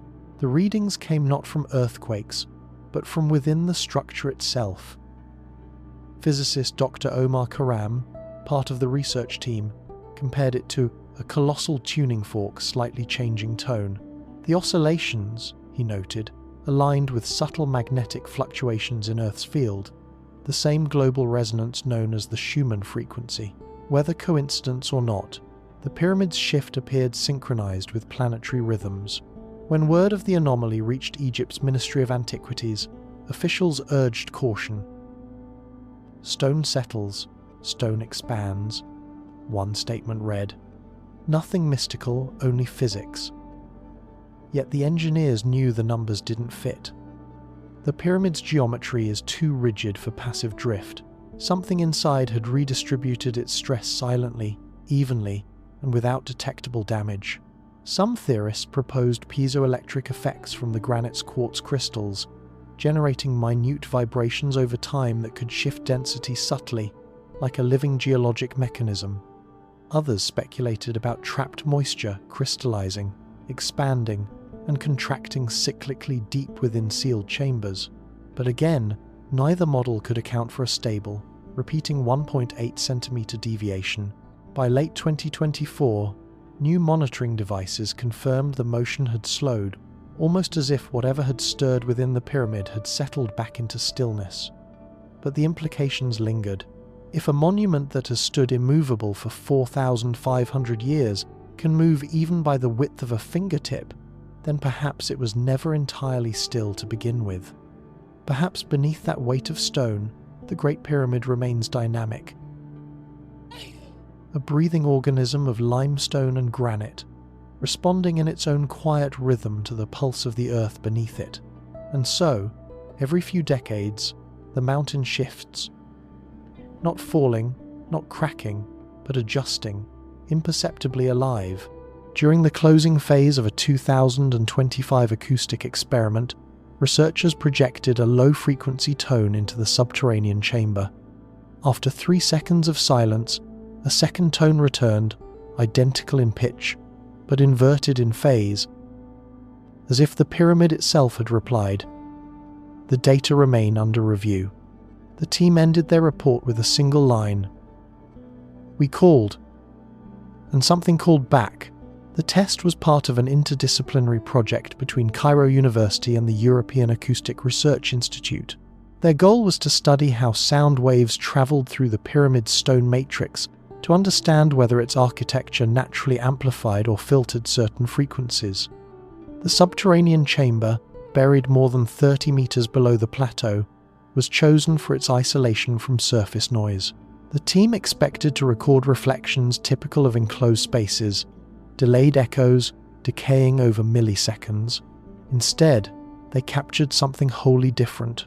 Using a transducer array, they emitted a 30 Hz sine wave, a frequency just below human hearing, known to interact strongly with solid materials. After the signal ceased, the chamber went silent for exactly 3 seconds. Then, as the recorders rolled, a returning tone emerged, not reflected, not decayed, but clear and sustained, reversing the waveform of the original pulse. The frequency matched perfectly, but its phase was inverted like a mirror image of sound itself. At first, the team assumed equipment feedback. Yet the control monitors outside the pyramid recorded no signal. The return came exclusively from within the chamber, and its waveform carried minute variations suggesting it had travelled through material, not wire. The energy was real, not electronic noise. When analysed spectrographically, the returning tone contained harmonic overtones, faint multiples of the base frequency that shouldn't exist in a simple reflection. The sound's decay curve was organic, not mechanical. One researcher compared it to the resonance of a musical instrument that had been waiting to be played. Further testing was halted after 3 repeats produced identical results. Each time, the delay and amplitude were constant, 3 seconds between emission and reply. The scientists measured the possible reflection path through stone and air and found no distance long enough to cause such a delay. Sound within the chamber should have returned in under a second. Something, somewhere, had re-emitted it, deliberately delayed as if processed and returned. Dr. Layla Rahman, the project's lead acoustician, described the moment in her notes. The walls seemed to listen before responding. The chamber's granite floor, lined with fine fractures, may act as a natural piezoelectric network, converting acoustic energy into electrical charge and then back into vibration, a primitive echo transducer built by nature or design. If so, the pyramid's lowest space is more than a tomb. It's an instrument tuned to frequencies below consciousness, capable of responding to sound like a living resonator. When the recordings were played back on site, something stranger occurred. The playback device's microphones briefly picked up an additional pulse at 18 Hz, just above infrasound, too faint to hear, but strong enough to vibrate through the equipment casing. The pulse repeated twice, each interval identical to the first, as if answering the playback. The research team ended the session immediately. Their final report, now sealed in Cairo's Ministry of Culture archives, closes with one cryptic line typed in bold. We have confirmed bidirectional resonance within the subterranean chamber. The signal is not reflection. It is response. Officially, the anomaly is still being studied. Unofficially, the researchers speak of it only as the echo that answers, a hum from beneath the world's oldest stone monument, 3 seconds delayed, eternally repeating. Somewhere under the pyramid, sound met stone and, for the briefest moment, stone spoke back.